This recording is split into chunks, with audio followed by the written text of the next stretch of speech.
2, 1. Good evening, everyone, and welcome to the February 15th, 2023 Select Board meeting. We are coming in from executive session into open session. It is now 7:03, so we will call the open meeting session to order. And we will go ahead and if everyone can rise, we'll do the Pledge of Allegiance. Rob, you want to lead us in the pledge? I pledge allegiance to the flag of the United States of America and to the republic for which it stands, one nation, under God, indivisible, with liberty and justice for all. Great. Thank you. And tonight we are being recorded and live streamed by WACA-TV. The five of us are here in person along with our town manager, Michael Herbert, our assistant town manager, Jen Ball. We are also joined at the table by our legal counsel, Lisa Mead. And so if folks are joining us via Zoom tonight and want to participate, I ask that you use the raise hand function on Zoom, and we will recognize you. So welcome to everyone. I will open it up for citizens' participation tonight. Is there anyone that wishes to participate? I always look at Mark DeSoni. Okay, there we go. Mark, you have your hand up. You can go ahead and unmute yourself. Welcome, Mark. Thank you, Ms. Chairperson. Will recognize I'm always here to raise my hand up and understand that I do get called on, and sometimes I come up with good things. Sometimes I come up with just things at the top of my head. This would be things at the top of my head. Thank the town for being the town friendly, responsive, and accurate with what they do, and not being untransparent. I plan the board first announced was Anna Traninsky during the late session about the comprehensive plan, and then she announced my name that I did apply for it, and very interested in that. And I know I've been going to a couple of meetings that they're trying to volunteer their meeting, committee people on it. So I'm just saying, yes, I am interested to understand what goes on and taking care of everything. I got the experience one-on-one taking care of things for over 7 years now with my dad. So there is a reason for everything to be done, and the town needs to have a foreseer to look, understand. But other than that, I'd like to thank the town for being the town, and all else is being cared for. And I understand that the comprehensive plan is going to be talked on excuse me, later on in the evening. So thank you. That's it. Okay. Thank you, Mark. I don't think I see anyone else here for citizens' participation, but if there is anyone that wishes to speak tonight, just use the raise hand function. So it is a few minutes before 7:10, which is our scheduled first appearance, but I think we can go ahead and start. We have a very special guest here with us tonight.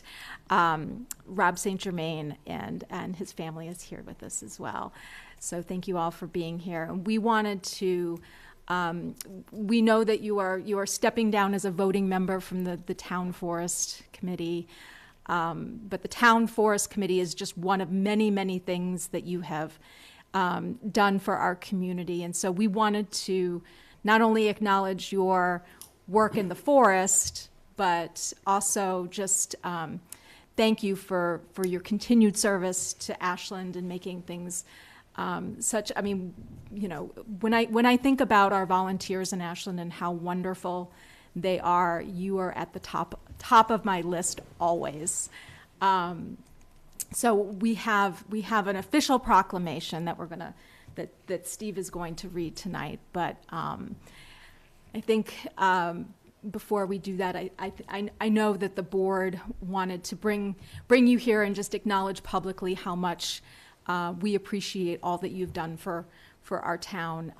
And how about let's do the proclamation first, and then we'll open it up to the board for some comments. Sure, we're going to do the proclamation up sure. at the podium, all right? Okay. So, We should take a picture too, assuming they want. Assuming he wants to be in a picture with us. Okay. So this is a real honor and a pleasure for me. And this is going to take a while because this is quite a long proclamation, and it's reflective of all the work that you've done in this town for quite a few years. So bear with me. So Select Board Proclamation of Recognition. Whereas Rob St. Germain has been a valued and dedicated resident of the town of Ashland since August 2001, and whereas Rob retired as a management consultant in 2011 and immediately started looking at ways he could get involved, which started with proposing the Riverwalk Enhancement Project to the CPC. As a result of this vision, he was appointed to the Open Space and Recreation Committee. And whereas Rob suggested bridges and the observation platforms as part of the Riverwalk project and was the initial point person for the project, which included the original presentation at town meeting and receiving Community Preservation Act funding for a survey. And whereas Rob was also instrumental in saving Devil's Den. You know, that's a blast from the past, right?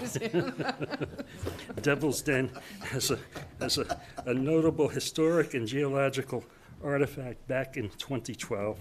And whereas Rob played a vital role in the projects at the corner spot, which included the Gnome House, log bench, fence, plantings, and ongoing maintenance.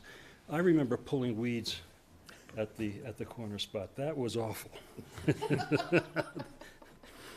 Whereas Rob was an original appointee to the Stormwater Advisory Committee, whose task was determining the best way for the town of Ashland to fund its compliance with the Massachusetts MS4 permit, which involved creating an enterprise fund.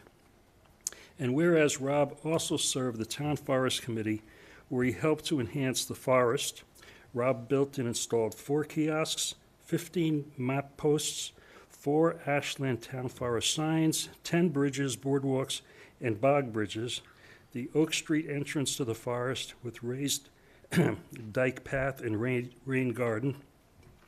Rob was also responsible for working with town management to secure town funds for the town forest shed, all-terrain vehicle, and ongoing maintenance.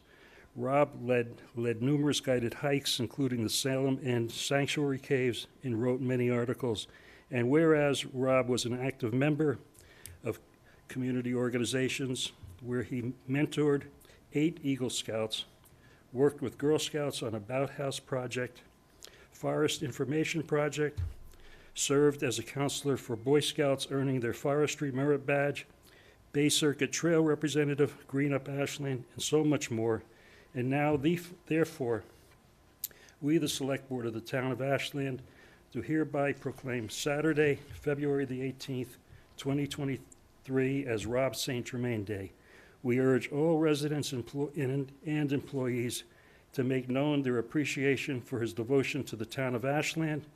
We wish him good health and good fortune. Thank you. And this is signed by our chair, Randy Kinsman. So, well done. And I think this probably just is just a portion of None of this was done alone. None of it.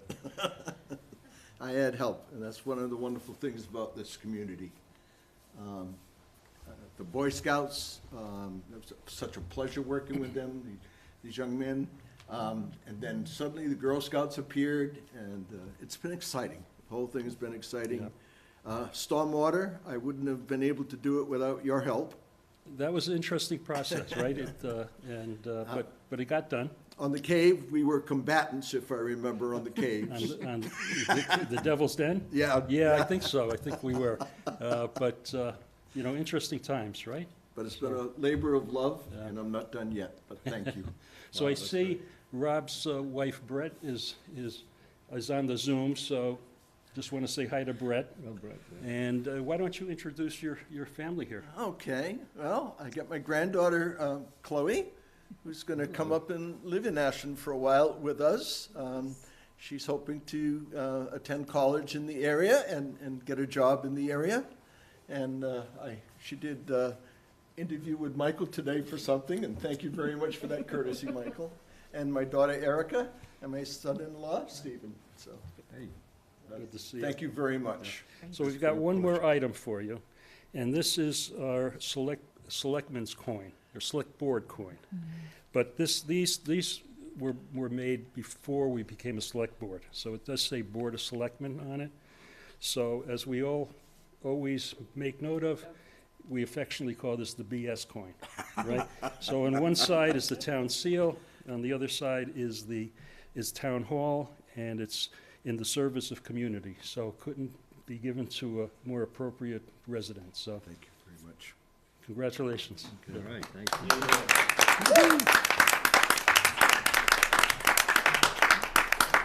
Thanks, Ron.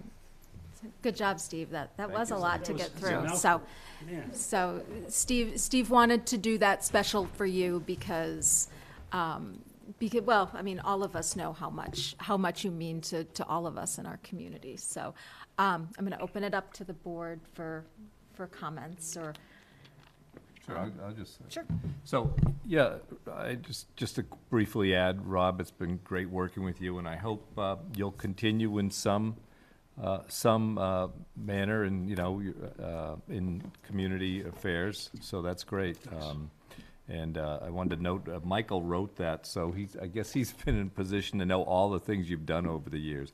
I actually didn't know about the Devil's Den issue. It's all grown dim in I know about it. I didn't know your involvement there. But, so it's been great working with you, and I hope you stay active, and, and it's great to see your family here. And thanks for all your work over the years, so. Yolanda? Rob, I just want to say thank you. And I've gotten to know you over the last few years as I've been on the board and as you've done so many things for our community. I'm going to say the same thing that Rob did. Keep participating as best you can, and it's great to see you, and it's just so nice to have you as a member in our community, and we are very fortunate to have you, and thank you for everything you've done. We really appreciate it. Thank you, Madam Chair. Rob, we go back a few years, but one of the best memories that I have had nothing to do with working in the past, but I think it was last year when you invited me to go for a ride up at the town forest in the buggy. And it was great. It was like four-wheeling all over again. But two old guys four-wheeling, if you can visualize that. And we came across this spot, and I told you to stop.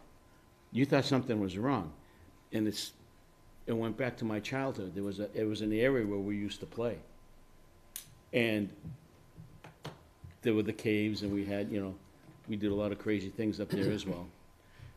But I hadn't been up there in quite some time, and it was like it was yesterday that my friends were out there, this and that, and I took a picture of it.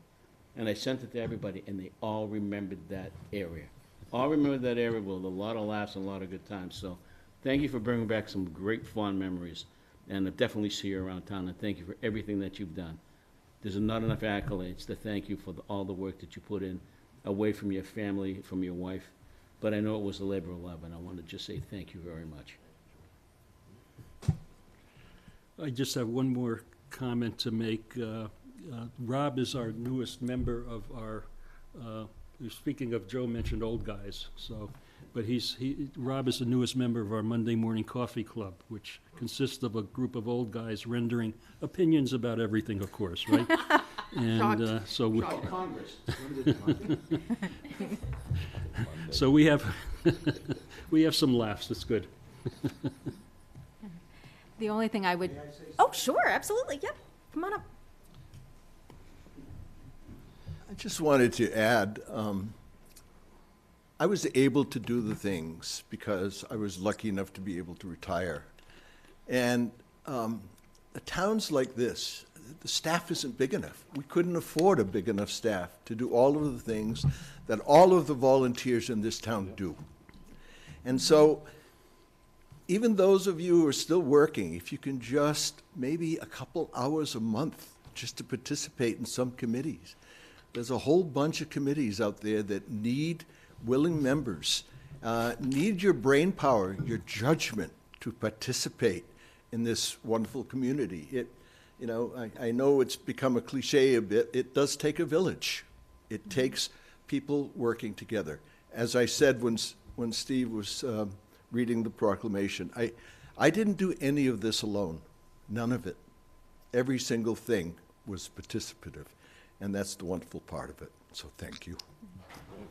So the only thing I would add is that you've been just such a tireless advocate for the forest. So whether it was grants or whether it was the ATV that you guys needed to be able to not use the wheelbarrow to move materials for all those bridges that you all put together, you have always been an advocate for our open space and for our forest. So, and you've led my family through the forest on occasion too, and it's been just such a joy to get to know you and to be a part of that world. But my favorite story is when right before we opened Corner Spot, and you wanted to make the gnome house and the log that everyone loves. And I remember the kids when we first opened Corner Spot, when they saw that gnome house, and the fact that they just lit up, that there was something so special at Corner Spot for them. So thank you for everything that you've done. So, yep, and Michael too. Thank you. First of all, I just want to acknowledge Susan really did a lot of the work on the proclamation. I just did the editing. But Rob, thank you for everything you've done. You walk the walk. Can't say that about everybody, but you definitely walk the walk. We've talked about how being a change agent, how being in positions of leadership can take their toll. You have highs, you have lows. And the important thing is if you get knocked down 8 times, you get back up 9. And you are a living example of that, and it has not gone unnoticed. And thank you for staying in the game. Appreciate that. Good. Thank you. Okay. Yep. Can we do a quick picture? I would love it. Okay. Oh, yeah. All of us.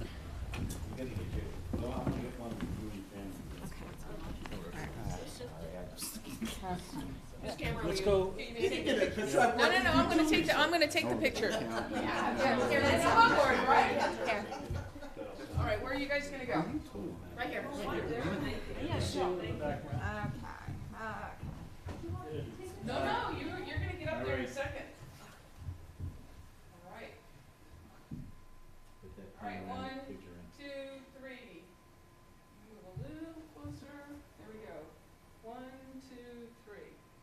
All right, now. We got some light bodies here. How many you guys are gonna flip it? Flip it the other way. You're all in there. Yeah, but still flip it the other way. That way we can. Okay. All right. A little closer. All right. 1, 2, 3. 1, 2, 3. All right. So why don't you guys get up there? Superimpose Brett in here somehow. Brett, we miss you here. We hear you're recovering. Oh, that's what's going on. With all of us and his family, or just Rob and his family? I know Rob. Oh, just. Okay. Okay, you want mine? Well, how about we do both? Right, do you want to get your and I'll get Rob's? Lisa, you are You want to hold your proclamation? talents. I don't know about that. Hold the coin. You got the coin? You worked hard on it, I hope. All right, guys, ready? 1, 2, 3. Now this. Right. I'm gonna take it like this because then I'll turn it sideways. Thanks, guys. 1, 2, 3. All right, I'm gonna do this way because that's the way everybody says I'm supposed to do. 1, 2, 3. There you go. All right. Thank you. Thank you. Thank you all. Thank you. I know this wasn't your writing. love you. Okay, Okay. I'll get back to work.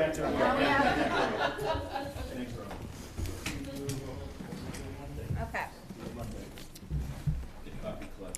All right, thank you all for, Thank you. thank you. Thank you for everyone for waiting out our impromptu photo session there. It's so refreshing to have guests because now It you're is leaving. great to have guests. And it's awesome. Like making them feel guilty. They heard what was the ceremony, so no one else came. All right. Thank you. Thank you, guys. Well, that was really a wonderful, really a nice public thank you for Rob for all his work that he's done for our community. So moving on in our agenda, the next item is our Town Council Lisa Mead with a legal update. Sure. I'll turn it over to Lisa. Thank you, Madam Chair, members of the board. It's great to be here. Why don't I kick off with the open meeting law? So as you all know, we're operating under the COVID extensions of the Special Act from 2022, which was extended till March 31st of this year. And on March 31st, unless another piece of legislation is passed to amend the open meeting law or extend the special act, then we will all go back to the open meeting law as it was before. Now, all of us have gotten used to Zoom and things like that. It doesn't mean that you can't continue to have people participate via Zoom. What you need to make sure is that you tell people that if they're participating via Zoom and you have technical difficulties, that your meetings are going to continue, notwithstanding that, because you're in a public place, that they can all attend the meeting in person. So we'll make sure you have that language. I think you probably already do. Then you're back to the remote participation as you adopted it, which is under the open meeting law, where the chair can decide that a person is having difficulty, it's a very general term now, unable to attend. So a quorum of the board has to be in person. The chair has to be in person. And everybody has to be able to hear what's happening. All votes have to be by roll call vote, just like you do now, if you're participating remotely. So it's all the old rules go back into effect for everybody. She said the chair, If you have. the chair is not available. A vice chair, so long as they become a chair for the meeting. Okay. Right. Yep.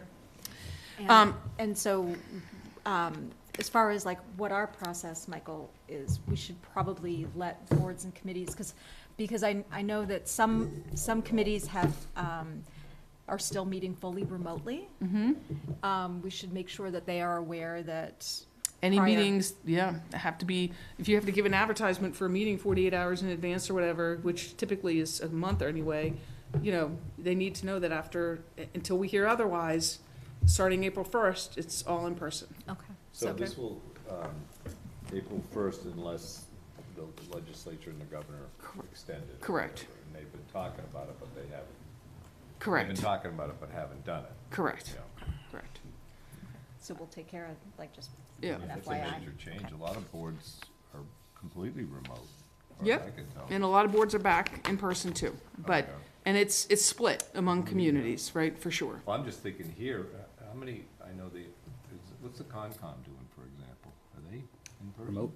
They're remote, so a lot of. We're the only ones who do. School Oh, committee okay. School also committee, I does it. apologize. School committee and us, yeah. So that's a big change for people. Yes, it is. Yeah. So that's that. So let me just give you some updates on, I do my normal contract review and all of that kind of thing, daily calls or weekly calls or whatever. We are, Peter and I are working with Cirrus Apartments. You might remember that in the development agreements that we did with both UGC and Cirrus, there is a annual payment that's supposed to be made on the road. Cirrus has changed hands, and so we're trying to explain to the owners what that is and how that is. And so it was supposed to have started last year, and that payment hasn't been made yet. They've shifted counsel a couple of times, and so as recently as today and last week, we've had conversations with them. So that's an ongoing issue. I have been providing advice to the planning board related to various decisions and opinions I've been requested to provide through Peter. Similarly to the zoning board related to a couple of appeals that they've had in front of them. I've been providing opinions to them. I've been working with Jen on closing out the public safety building. I've been supporting Jen on the wireless antenna RFPs that have gone out and or been awarded. Similarly, the old fire station and police station RFP and lease, I've been supporting Jen on that. I've been working with Doug on the Hopkinton Water IMA, which comes due shortly. So we've been working on what the provisions of renewal should be. I've been following, but I have to say, frankly, that Becca has really taken the horns on the legacy farms issues. I will tell you that she stays right on top of it, both on the applicant as well as our peer review engineer.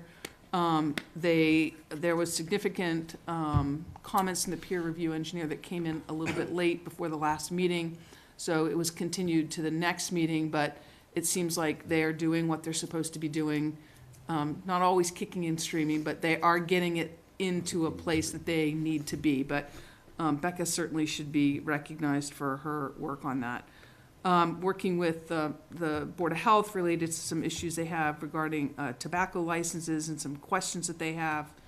I've been working with Michael and some other volunteers, including, not volunteer, but Sam, the sustainability coordinator here in town, on tree bylaw potential that they're gonna come see you all on. Also supporting the Board of Health on a matter relating to some unfortunate situations at home that we've had to work on.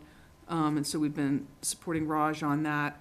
And I've been working with Paul Kendall and Chief Roby related to some inquiries and public records requests and things like that related to the school construction project. And so those are the big items that are up right now, that kind of ongoing. So I think most of you know about most of those things. If there's anything else I can answer on any of that. Does anybody have any questions? Yeah, so from the tree bylaw, is there anything else from sustainability that you got? I do know of some things that they're doing, but I haven't reviewed anything yet. And I know that Matt is going to be coming. I think Mike has talked to Matt about coming to the board to talk about a couple of things. Okay.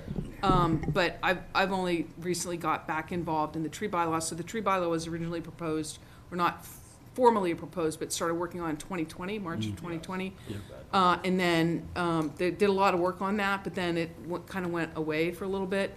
And I know that Sam and Matt and the committee has picked that back up. And so we've gone back to revisit a bunch of that stuff and actually had a meeting this morning about it. Yeah. Right. Have any of your communities adopted the new building code? No, so that was an interesting conversation we were having today. So when you adopted the stretch energy code, it said it was adopted in a way that would include any amendments. What I learned today, however, was the new stretch energy code requires an option in. So you might remember that when the original stretch energy code was adopted, you had to opt into it, otherwise the regular building code was in place. And so now, even though the building code has been updated to that last stretch energy code, they've got something that's even more than that, and you have to opt in for that too. And the sustainability committee is looking at that. So the reason why, what initiated the approving the stretch code at the time was becoming a green community. Correct. So I don't know if the Green Community Act is adjusting itself to. I don't think it's added another, if you want to stay a green community, Or you have to do that. if you want to get grant opportunities as a green community. Now, I haven't seen that, but certainly Sam would know that. Yeah. I haven't seen that in any of my other communities. We've just started doing the warrants for the Springtown meeting. My earliest warrant gets posted in 2 weeks, maybe even Friday. Yeah. And it's not on that. Okay. There's only 2 communities, I believe, that have adopted this new code. Yeah. Well, I suspect that many of my communities will, right?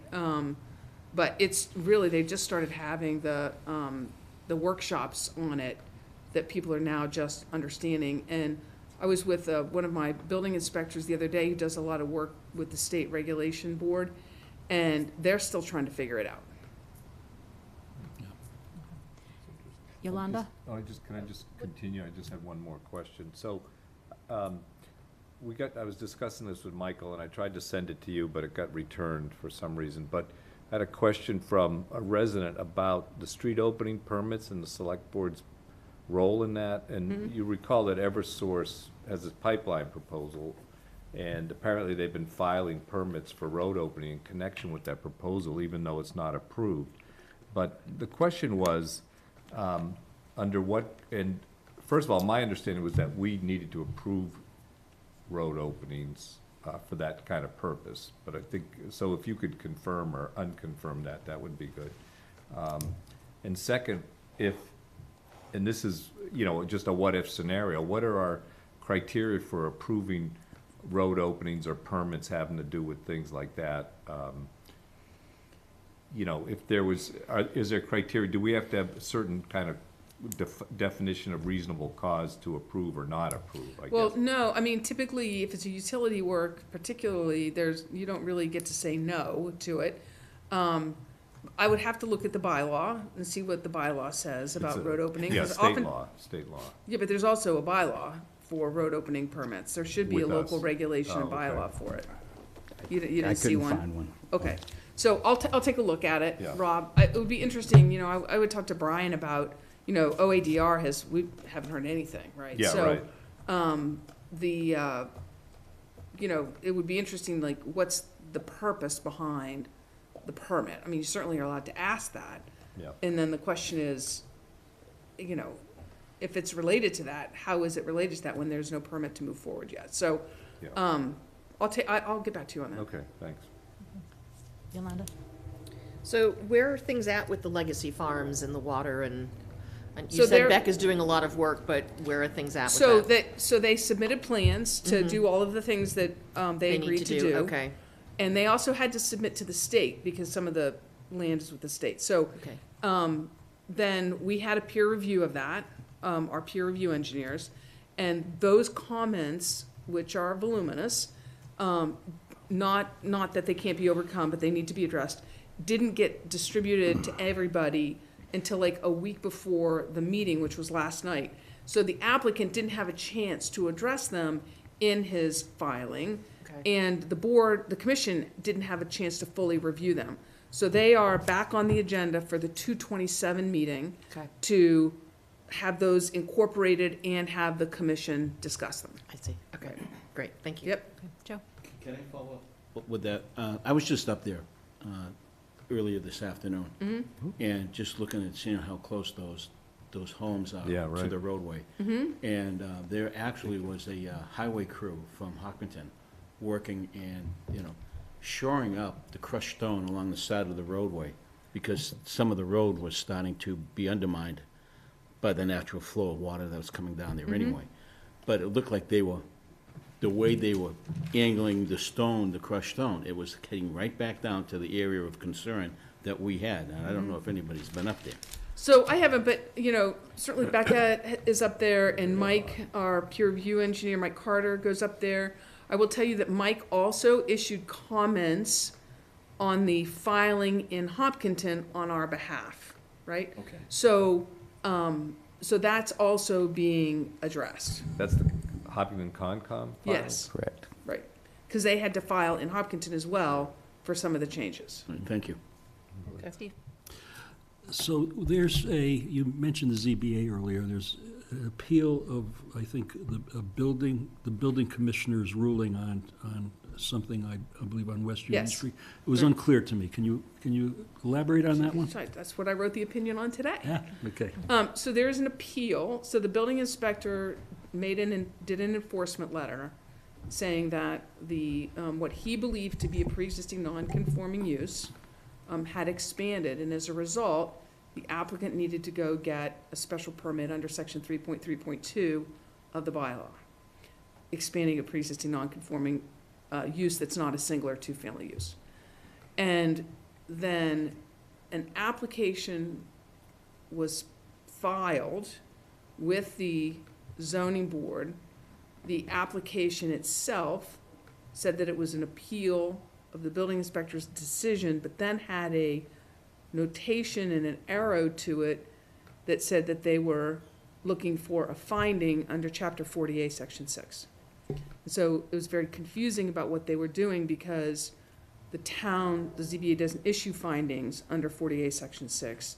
The town has adopted a bylaw, which they're permitted to do, which is more restrictive related to the expansion of pre-existing non-conforming commercial uses. And that is a special permit under 3.3.2. So the zoning board's question to me was, what are we doing, right? What am I doing? Now, oftentimes applicants, if they get an enforcement letter or a determination, will appeal that and file an appeal for whatever relief is needed. So in this instance, the building inspector said, you got to go to the ZBA. So oftentimes then a special permit application under 3.3.2 would be filed simultaneously. That didn't happen except for that the cover letter explaining why they were in front of the ZBA kind of went into it, but that's not what the application actually said. So Peter advertised it properly. He advertised it for an appeal of the building inspector's determination and any other relief under the bylaw, right? So it's properly before the board, except for the applicant does need to file another application if in fact what they are looking is also for a special permit. We don't do a finding. Finding under 48 Section 6 is not what the town does. It's not in your bylaw, not required to do it, it's a special permit. Okay, so is this pertaining to construction on a property or business activities on the property? Business activities. So if there's activities ongoing, have they had a cease and desist order applied to it? So Is it would, that- I don't know that I would read the building inspector's letter as a cease and desist. It was advice you need to stop Okay. or get the right, he didn't even say stop, he said you need to go get the right relief, right? So, you still can appeal that So determination. the owners have a path to Oh, yeah. their solution? Yeah, Right. yeah. There's a bunch of solutions. One, apply for a special permit to see if it meets the criteria in the bylaw about expansion of pre-existing non-conforming commercial use. 2, overturn the building inspector's determination. Or 3, stop the use. Right. Three ways to get there. Okay, good. Thank you. You're welcome. Does anyone else have any more questions for Attorney Mead? Do you have anything for? No? Okay. All right. That's good. Thank you Great. very much. Great This to is be here. helpful. It's great that you're with us. So we're on the schedule for once every 2 months. Right. And And you can thank Susan for reminding me. thank you, Susan. So every 2 months. Yeah. Good, so I'll be able to see you one more time before my If you're term lucky, is. Steve. If I'm lucky, if you're lucky too. I know. It's true. It's been a long time. Yes, but we all know it won't stop. Steve will still come in and see you one Wednesday night. Right? You'll still get visits.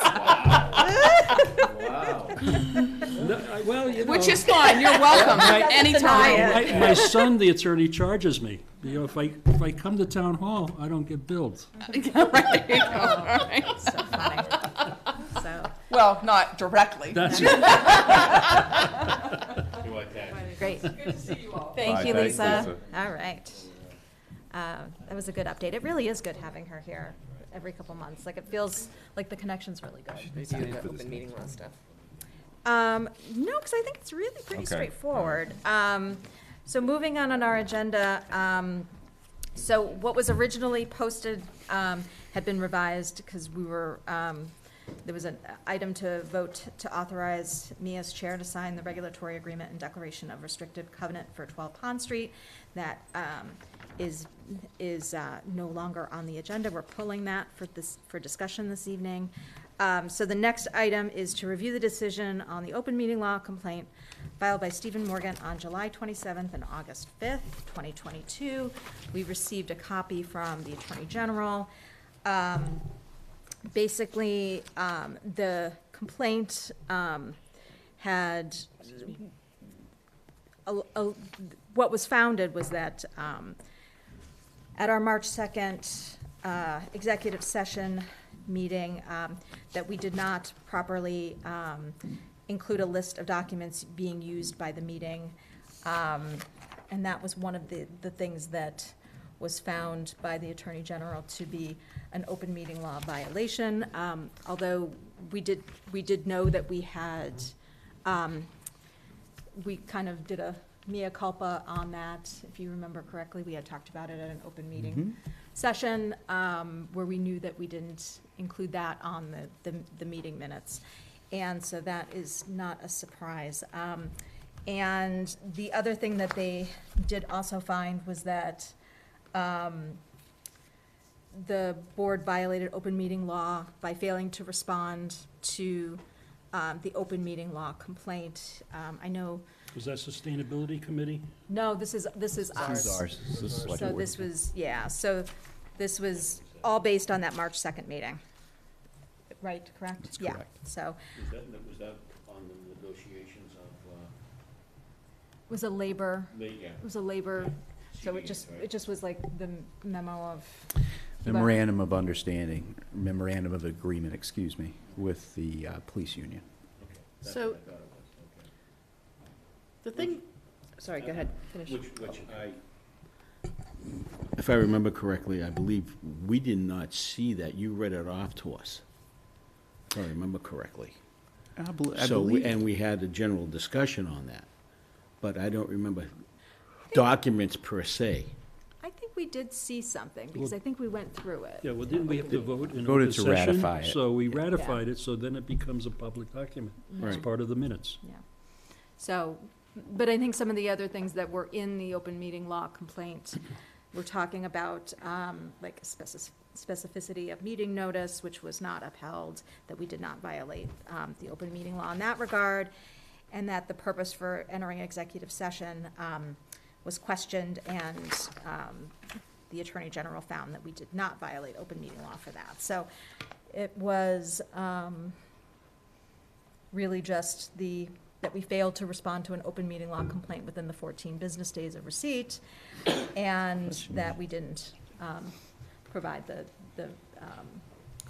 document in the executive session minutes. The one thing that I noted as I read this was the discussion going back and forth about how we tried to reach out to the Right. person requesting this information mm-hmm. to resolve it before the 10 days. So based on that, that tells me that we need to respond to the Attorney General within the 10 days when we get it, rather than trying to resolve it with the person filing the complaint. Yes. Because we've been bit by this before, where I believe, where we tried to resolve it and we didn't respond to the Attorney General within the 10 days.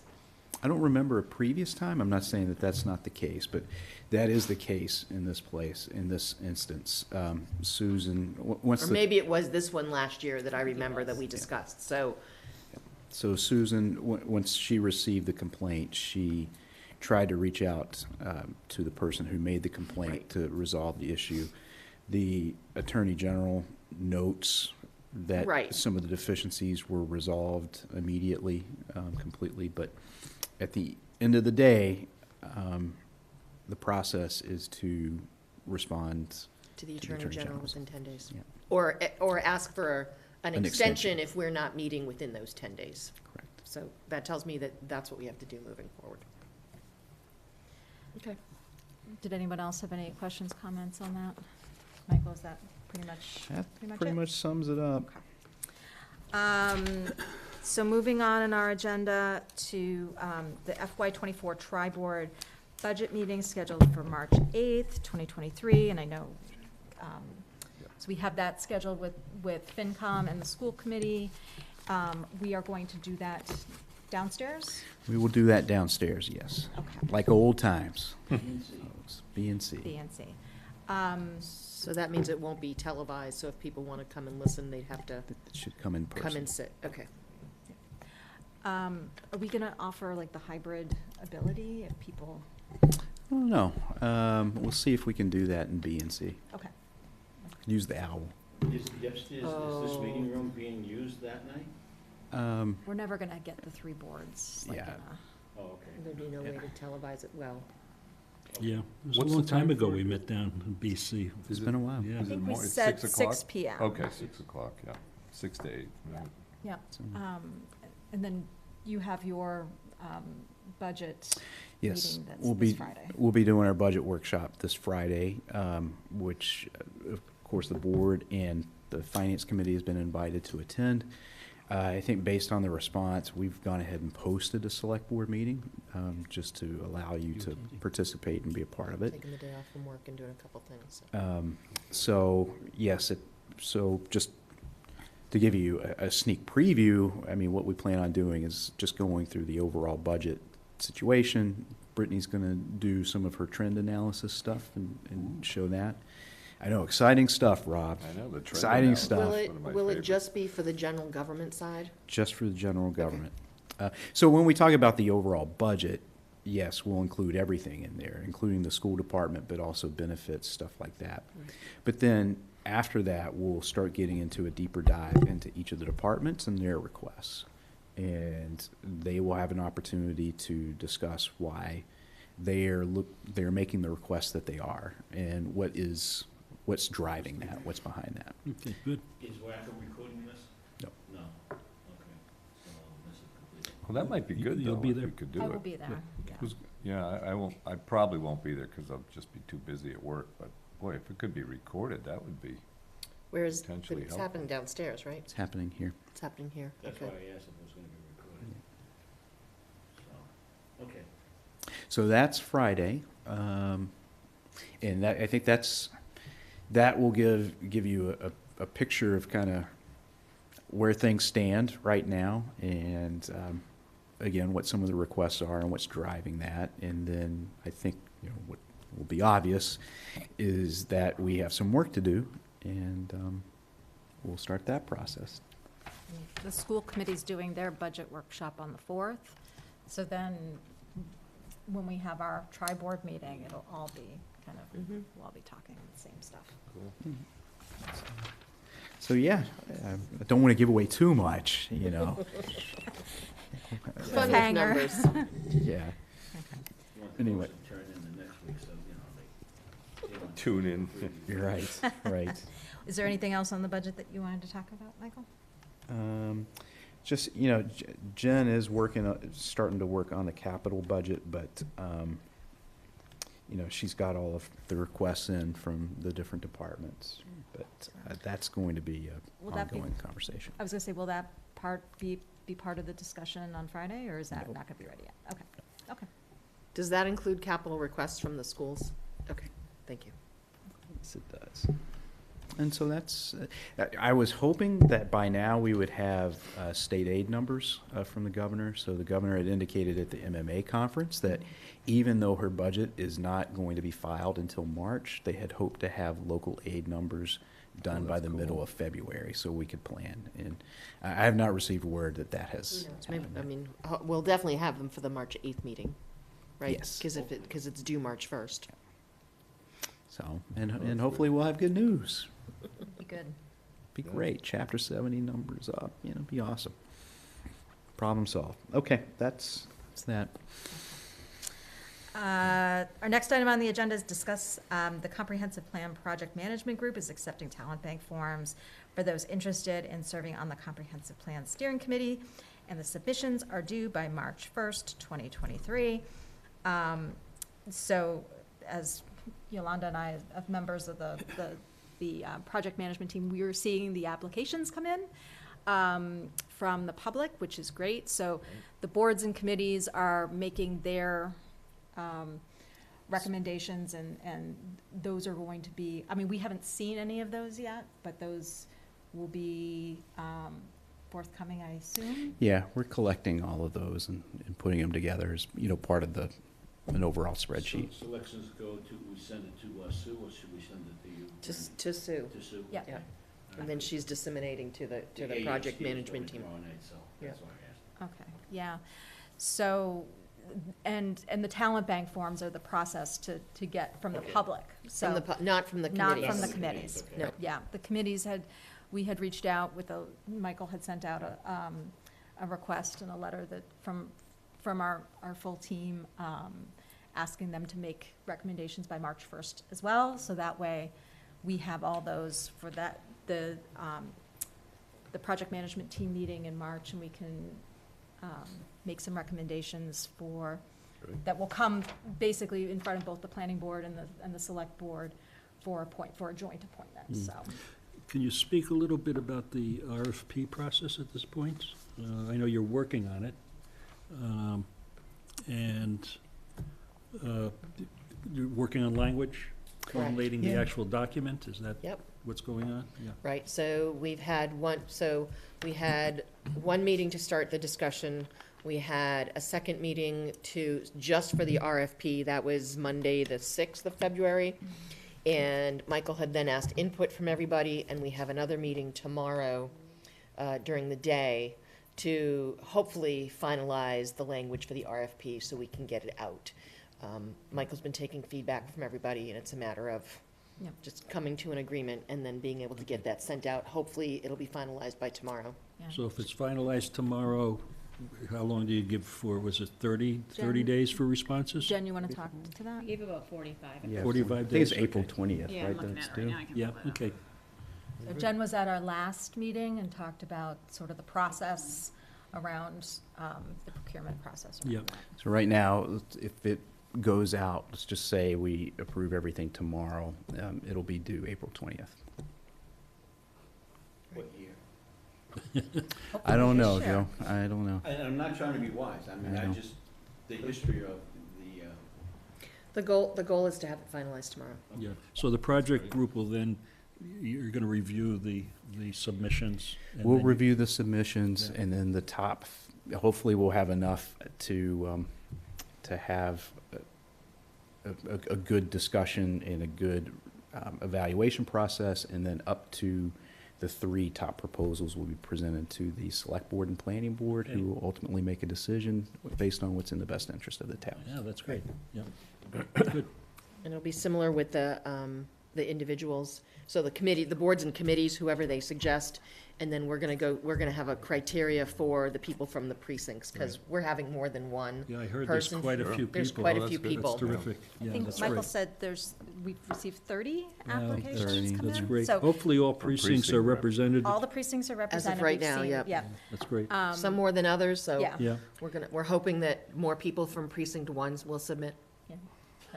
Sounds Drop that like in there. 100. But then what we do hope is that the people, because we are only, planning to select one from each precinct, because we want to make sure that this steering committee is a manageable amount, because we will have quite a few representatives from boards and committees on there.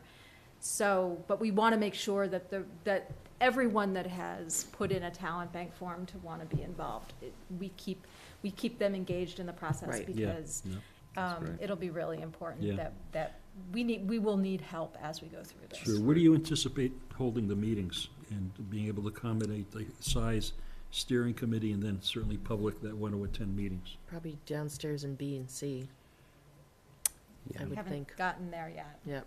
Yeah. We did I decide, don't know I if think BC so. is big enough. We did decide that the first meeting of the steering committee will be May May 18th. Yep. So that's what we've let people know, so at least they know what to expect. Yeah, good, So, yeah, and that will be when we meet, is the third Thursday every month, so. that's just great. make sure. Yeah, good work. And then to Brandy's point, not only, we're only gonna select one per precinct, but as we move through this process, there'll be precinct meetings, so we'll need people involved, or Sure. we'll be Oh, that's talking cool. about specific things, so we'll need Great. people who are interested in that, so. Yeah, it we'll keep- sounds like We'll keep all it's- the information on who submitted. Yeah, it sounds like you might want to consider the community center only because the size group and accommodating the public as well. I mean, the steering committee Sounds is, how many folks do you anticipate? Probably 26? 25, 20 to 26. 25. So you got yeah. close to 30 Wow. people there. That BC is not going to fit 30 people. Yeah, right. Yeah. How are we set up at the community center now in terms of audio, video? I don't know. I haven't even thought that far yet. I think right now we're just really trying to concentrate and get through the RFP and find a Yeah, way to no, get I get a mean, consultant yeah. on board. For this process, but also in general, it's our biggest municipal meeting room, right? Other than the auditorium. Or the The library. library. Could use the public Library. safety building, too. Well, and the library now has the ability in their downstairs meeting room Oh, to yeah. do That's a big room. I hybrid. mean, that's a good size Well, room. I didn't know that. That's really fantastic. So we could, I think hearing is a little bit difficult, yeah. but they do have it set up so you could do hybrid, but, All right, maybe that's So a something good to- alternative. yeah, so that, the main meeting room downstairs. Okay. Okay, good, thank you.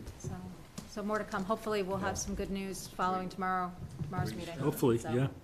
And so, You're being very formal here, Brandon. I might, so just to let everybody know, I have like neck issues, so I'm like trying to, Yeah, right, that's So- very Someone jump good. on, seeing, Brandon. We had someone jump on during that discussion. Do we Oh. want to see if they want to? okay.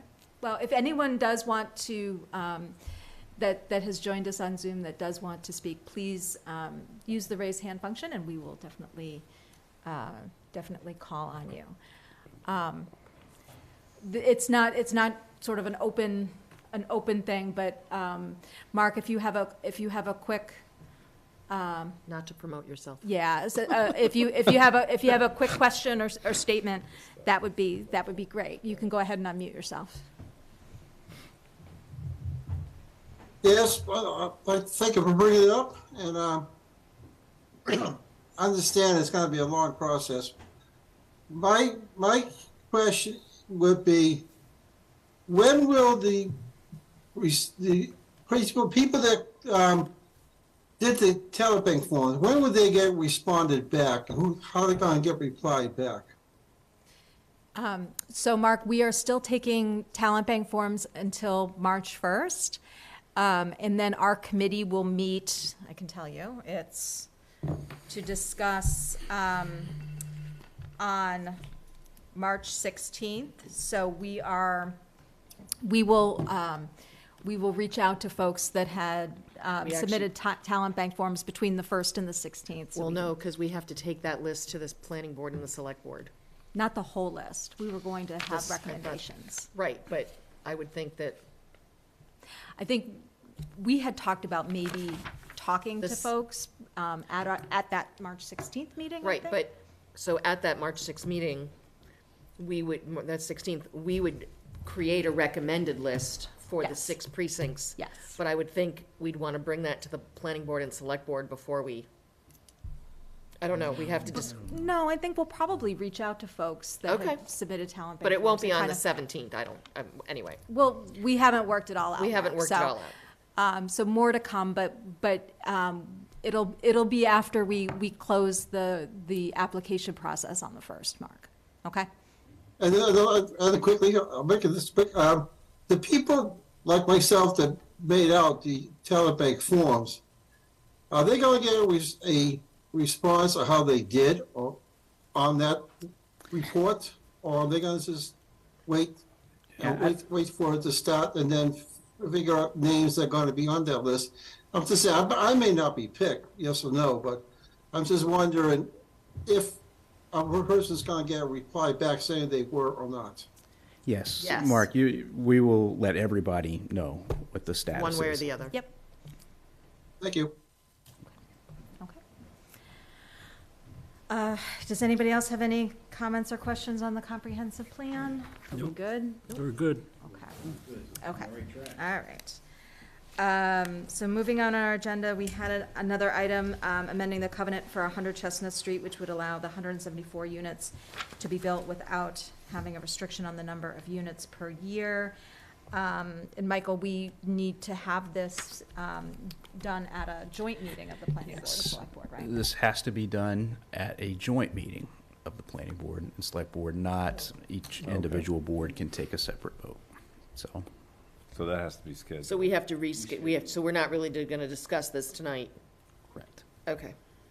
Is that, I mean, We could discuss it. I can give you just kind of a high we level. Yeah, on just it, a but- quick Sure. review of the covenant in a sense and how that, Yeah, so there's only one particular section of the covenant that's looking to be amended, and that's a restriction on the number of units built in a single year to 100.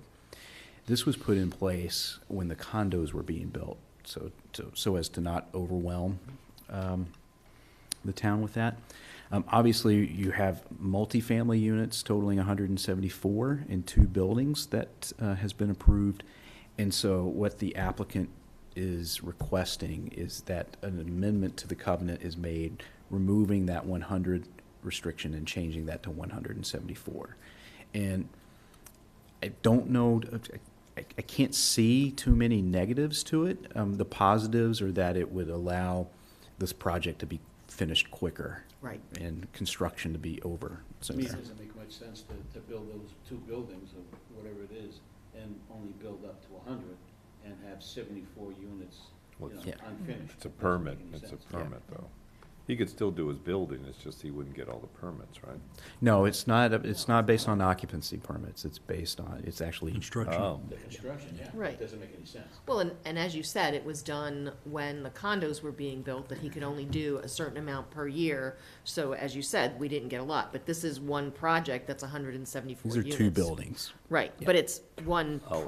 I would expect he's Oh. gonna do them at the same time. as Yes. opposed to a bunch Right. of 2 or Single- 3 family right. units, okay. Right, okay. Is there any timeline associated with this that we need to make sure that we're aware of? Like, is Mr. McDowell looking to? Yeah, Get so as soon as possible would be beneficial. So do you have a expected date? And would we be going to the planning board, or would they be coming here? I think whichever is quicker Yeah. when we figure out exactly what we Did want to do. Yeah. Maybe we can talk about the March 1st date. Yeah. And have Oh, them in another open thing. session. Another I thing think that would about be it. fine. If they could come to our meeting on the March 1st But is there date? any- Okay. Well, so when it was first put in effect, though, it sounds like it was to slow down the children in the schools thing. Was that the deal? I don't know, Rob, like the exact. And now we're not as Irrational. concerned, or it's Well, not as wasn't- much of an issue, or? Wasn't also part of it related to having to build a certain amount of commercial as well, related to it? Because this project was, in the early 2000s, right? That they started building this is the whole Avenue of the Americas and all those units, right? So I think it was originally tied to some commercial that had to be built. And then, that's why we have the 2 buildings in front that are what they are, because in '08 or '09, no, a little later, when we went to go do the fields, they tried to get the commercial completely taken away, so that they could continue building. And when that didn't happen, they then said, okay, well, here's the commercial you're gonna get, and then they were able to continue building. Well, okay. After they submitted some nice plans. Right. So Okay. I'll look at having the planning board come in on the March 1st meeting. Okay. Okay. All right, thank you. We could go see them. They're meeting virtual, so we just tune in for 15 minutes and tune out. Joe remembers that. Is that something different? Showing your The age next there, item Rob. on the I agenda? think, unless Drop in. anybody What has is it? anything else on that, we'll move on. We're good, thank you, Okay, we Madam go. Chair. So the next item on the agenda is a recap on the ABA panel. So, Michael, myself, and our town planner, Peter Matchek, were on a panel a week ago that was hosted by Yolanda and Around the Clock here in the select board room. And we had quite a few folks from the ABA, business owners, and also residents came as well. And we had a lot of so the format is that the questions were submitted in advance, and Yolanda moderated the panel for an hour. And the questions were really good. I felt that there was a lot of questions about, for me, it was about policy and about, how we support businesses in Ashland. There were a lot of questions about development, and there was questions about things like the comprehensive plan and the fire station, and it was a really good discussion. And from my perspective, having conversations with folks in the audience afterwards, it was a lot of information that we all kind of know because we're kind of living in all of this, but it was a lot of information that just they were not aware of. And I think it was a very good discussion that we had about what's going on with development in Ashland. Yeah. And, So I thought the format was really good. Good. Any commentary on the downtown project and how it's going, how it looks? Oh, you talking about the public infrastructure project? Yes, Yes. yeah. Specific question for that. So, good feedback from the audience?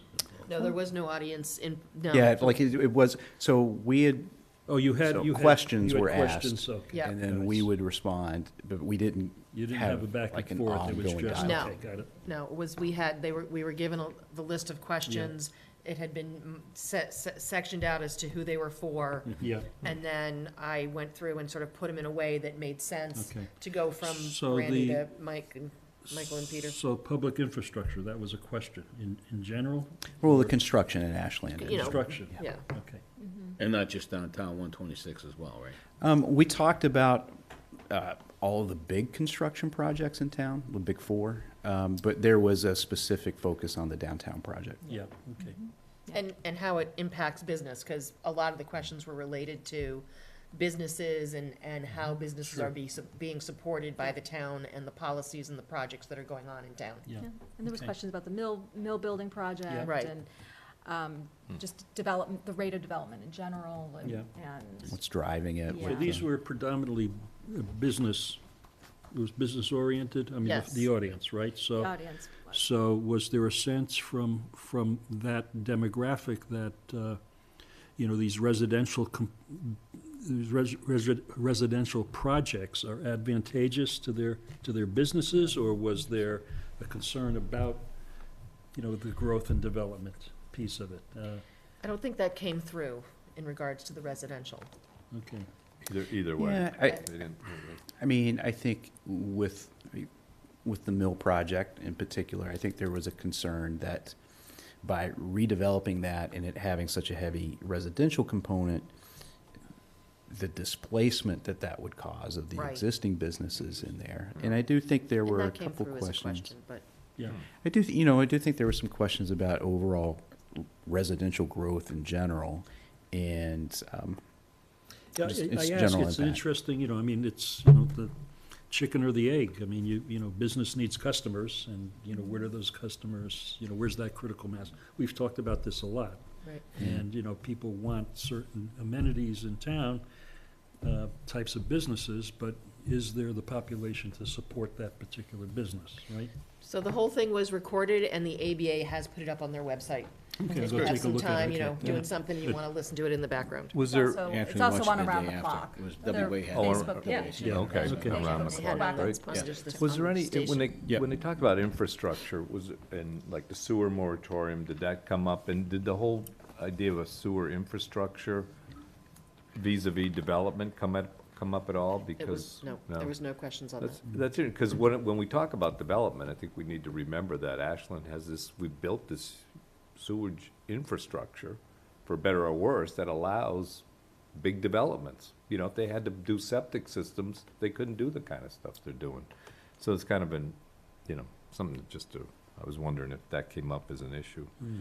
but anyway. No, but on that note, will we be reviewing the sewer moratorium at our next meeting? no, we talked about it at the last meeting, Mhm. in that we were still waiting to get some information from Haley and Ward before, Right. before we could look at that. Before we can, okay. Do it on March 1st. Okay. Yeah. I would That's say, our though, next meeting. just Yeah, in just general, because load it up. I did get some good feedback on the format that we had. And I've mentioned this to Michael, and I'm just throwing this out there. I think it's a really great way to have like a public discussion about the things that are going on in Ashland. And, Mhm. Yeah. maybe we think about doing something similar to that, sort of on a public forum way, because I think having people submit questions in advance, and the questions were very well distributed amongst the three of us, and I think the dynamic, having Peter, his, planning hat on was great, because I think, even talking about like the Starbucks project and, that type of thing, it's really good to have that perspective along with sort of, what we're doing every day too. And Michael, had quite a bit of, information on sort of like the current state of affairs of a lot of a lot of the, building and the infrastructure stuff. So Correct, yeah. Oh, very good, yeah, sounds good. Another way to possibly have public engagement. Sure, You yeah, know, yeah. which Well, is that's good. So, so we are at our consent agenda. Wee. Motion to accept our consent agenda as presented. Is there a second? I'll second it with a request.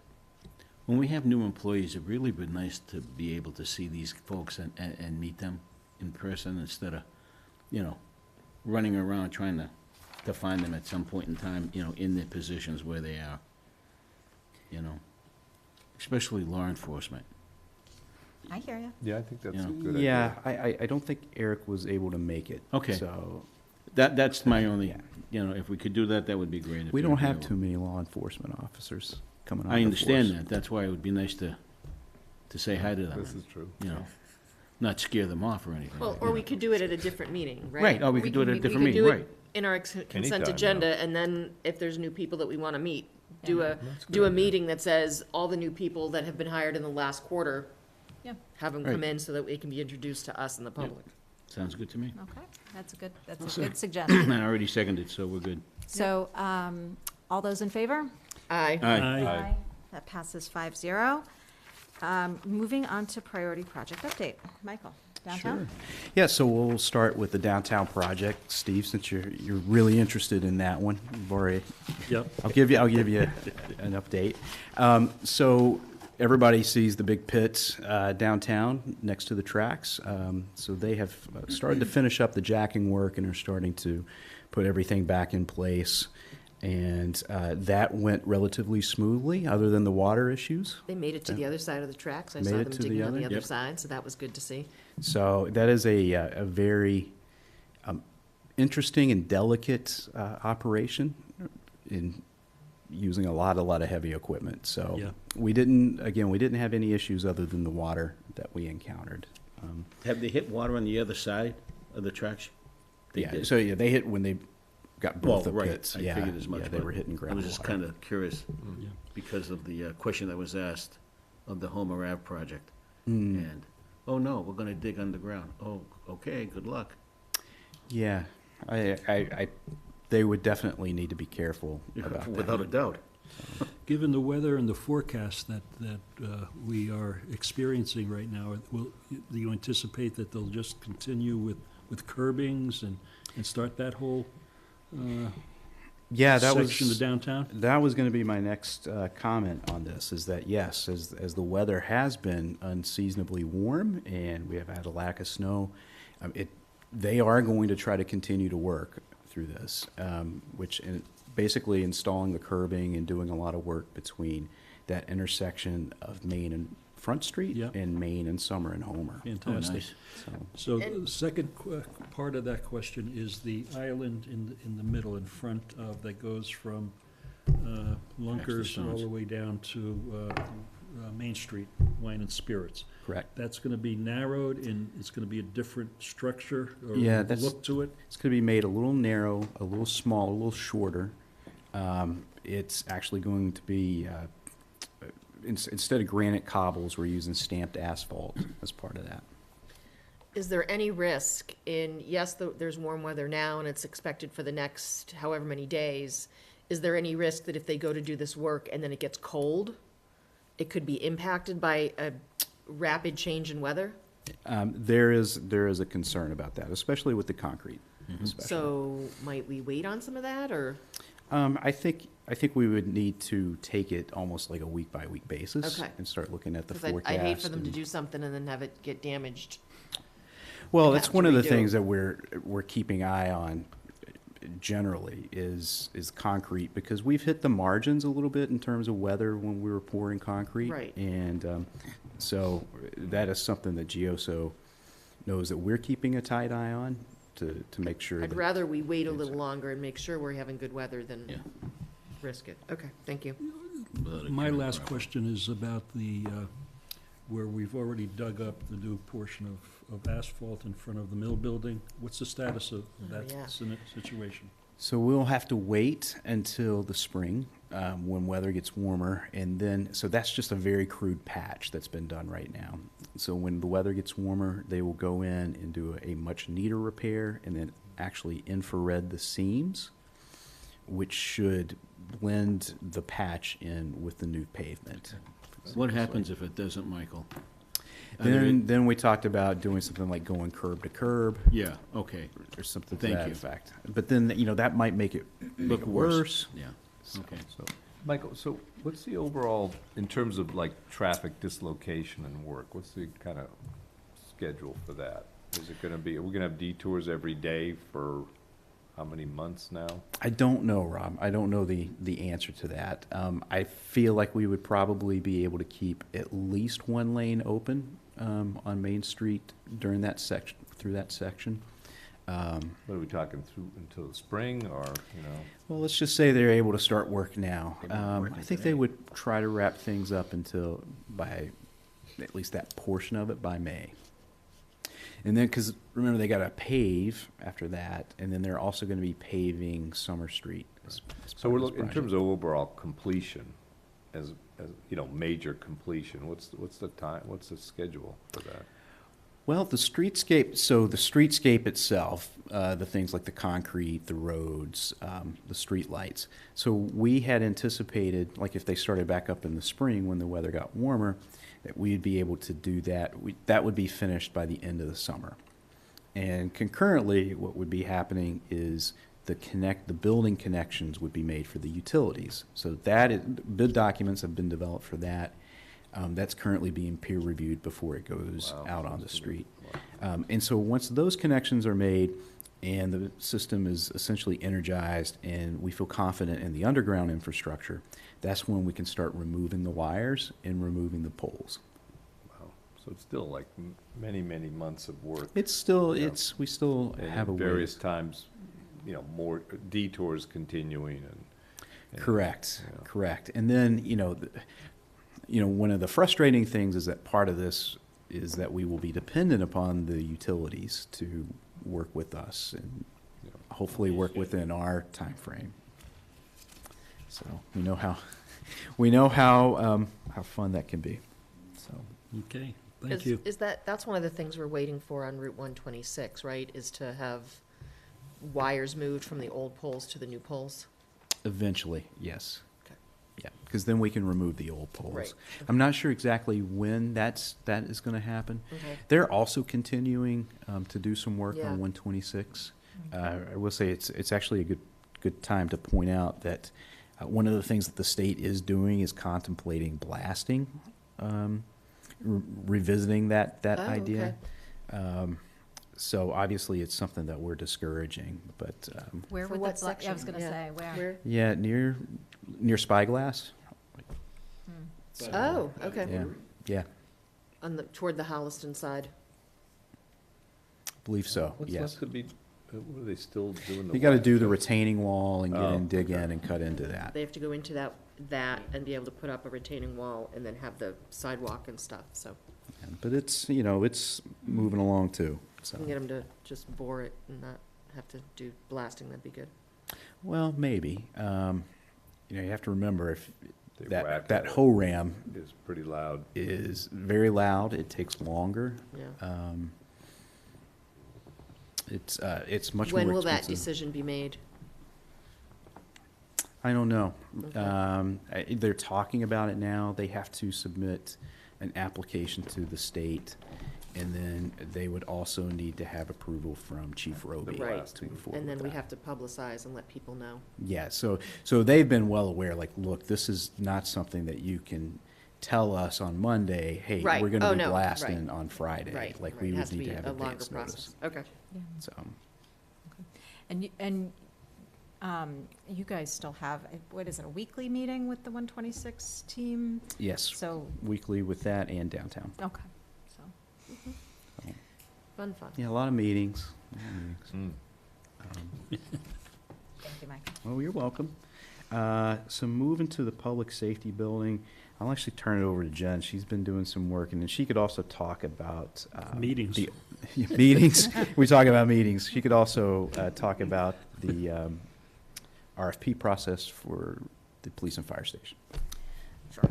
So I can start with the building, the new building. Not a ton to update. Continuing to sort of wait for information on tracks and trolleys. Continuing to talk to our general contractor, CTA.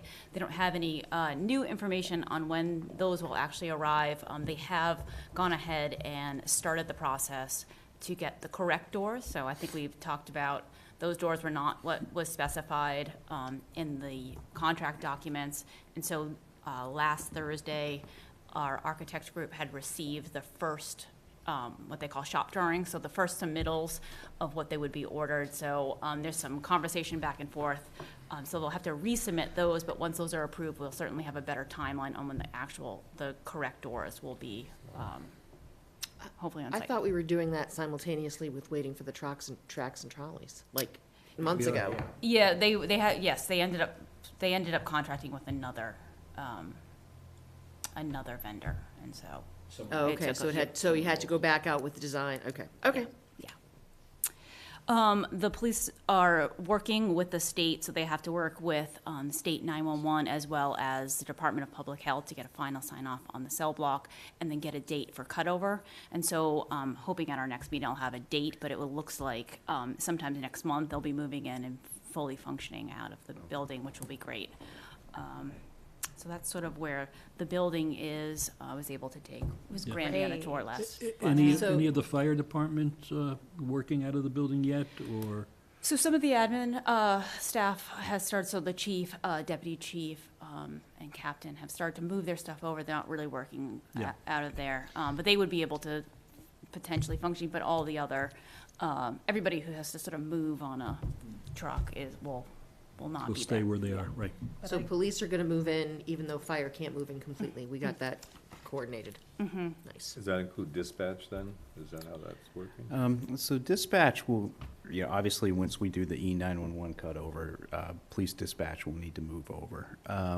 We're currently working with the dispatchers union, which consists of dispatchers from both the police department and the fire department, to look at a consolidated model. And we're currently in discussions with them right now to see what that looks like. And one of the major things that we're discussing is shift structure. Yeah. Last meeting, we talked about a tour, potentially. Can we schedule that? So Jen had offered up a tour to, I think myself and Yolanda and Rob are the only ones that haven't been through. So why don't we schedule, if We can do if it you'd then, like yeah. to So do yeah, that? Brandy went through last week. last week. I think also the planning board has also asked, Tricia had asked, so we Wanna can. I guess schedule members of the something? school committees or, March yeah, 1st. some other people. March first. Something on a Saturday would be perfect, I March think, 1st. if, we could Add it corral all in. everybody, Yeah. you know? Yes, I can do yeah, that. people Yeah. and, you know, But it's amazing. Like, I was extremely impressed Yeah, with you just this- went through the whole building? Went through the whole Yeah. building, saw the bays, the fire, like it's like, I mean, everything is state of the art. In fact, I saw Chief Roby go down the fire pole. There's a fire pole, all There's right, a that's cool good. fire pole. All right, Like, I'm that's good. just leaving it at that. It's a really cool fire pole. That's funny. And, Fire and Jen was telling me that Deputy Chief Morgan had polished up the old fire pole, and that will be a part of the building Nice. as well, Yeah. which I Labor think of is. love. Dude, very nice. Yes, she took it Yeah. home and shined it, so they can use it for touch-a-truck events or other sort of educational in the That's base. great. They've What kind of did find a you spot think for of it. the Olympic pool? The Olympic pool? It feels like there should be one there, right? No. But, I mean, so Jen took me through both sides.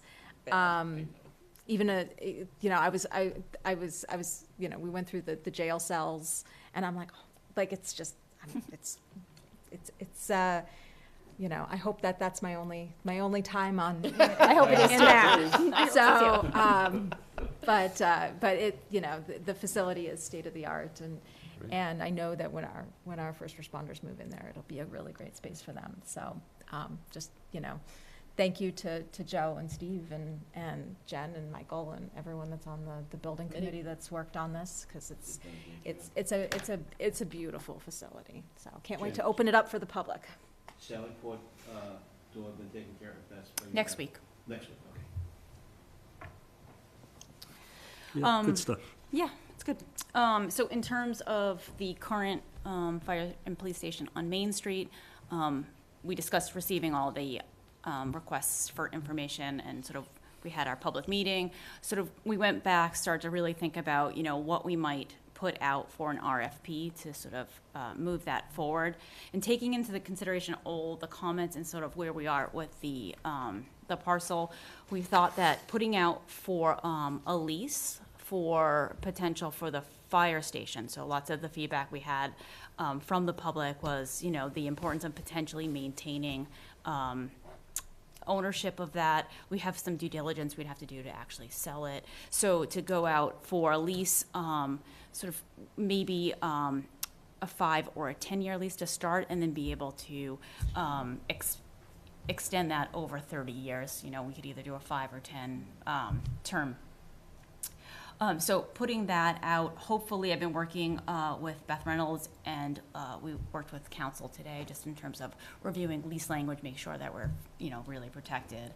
Hopefully we put that out in the next week-ish, and then maybe a little bit earlier, and then we would have it due on March 30th, and we'd have a plan walkthrough on March 7th. And so that would allow anybody, you know, gives a couple weeks for people to get the information out there, but not too much time, so that they have time to still put together a solid proposal. You know, I like that idea, because it seems that any interested party would have to, you know, if they have to purchase it, that's a lot of money going out of their pocket, and then they have to, you know, do the building over. Where they don't have to, if they can lease it, they could use that money to, you know, put into the building to revamp the building to their use. Yeah, yes.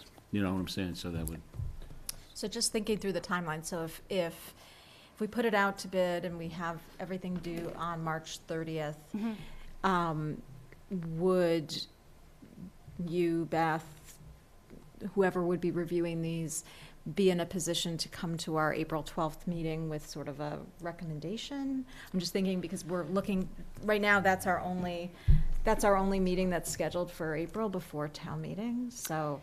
Yeah, so I think it will really depend on how many. So if we Okay. get several, I think we may want to do, you know, open interviews. Okay. Sort of that's how we laid it out.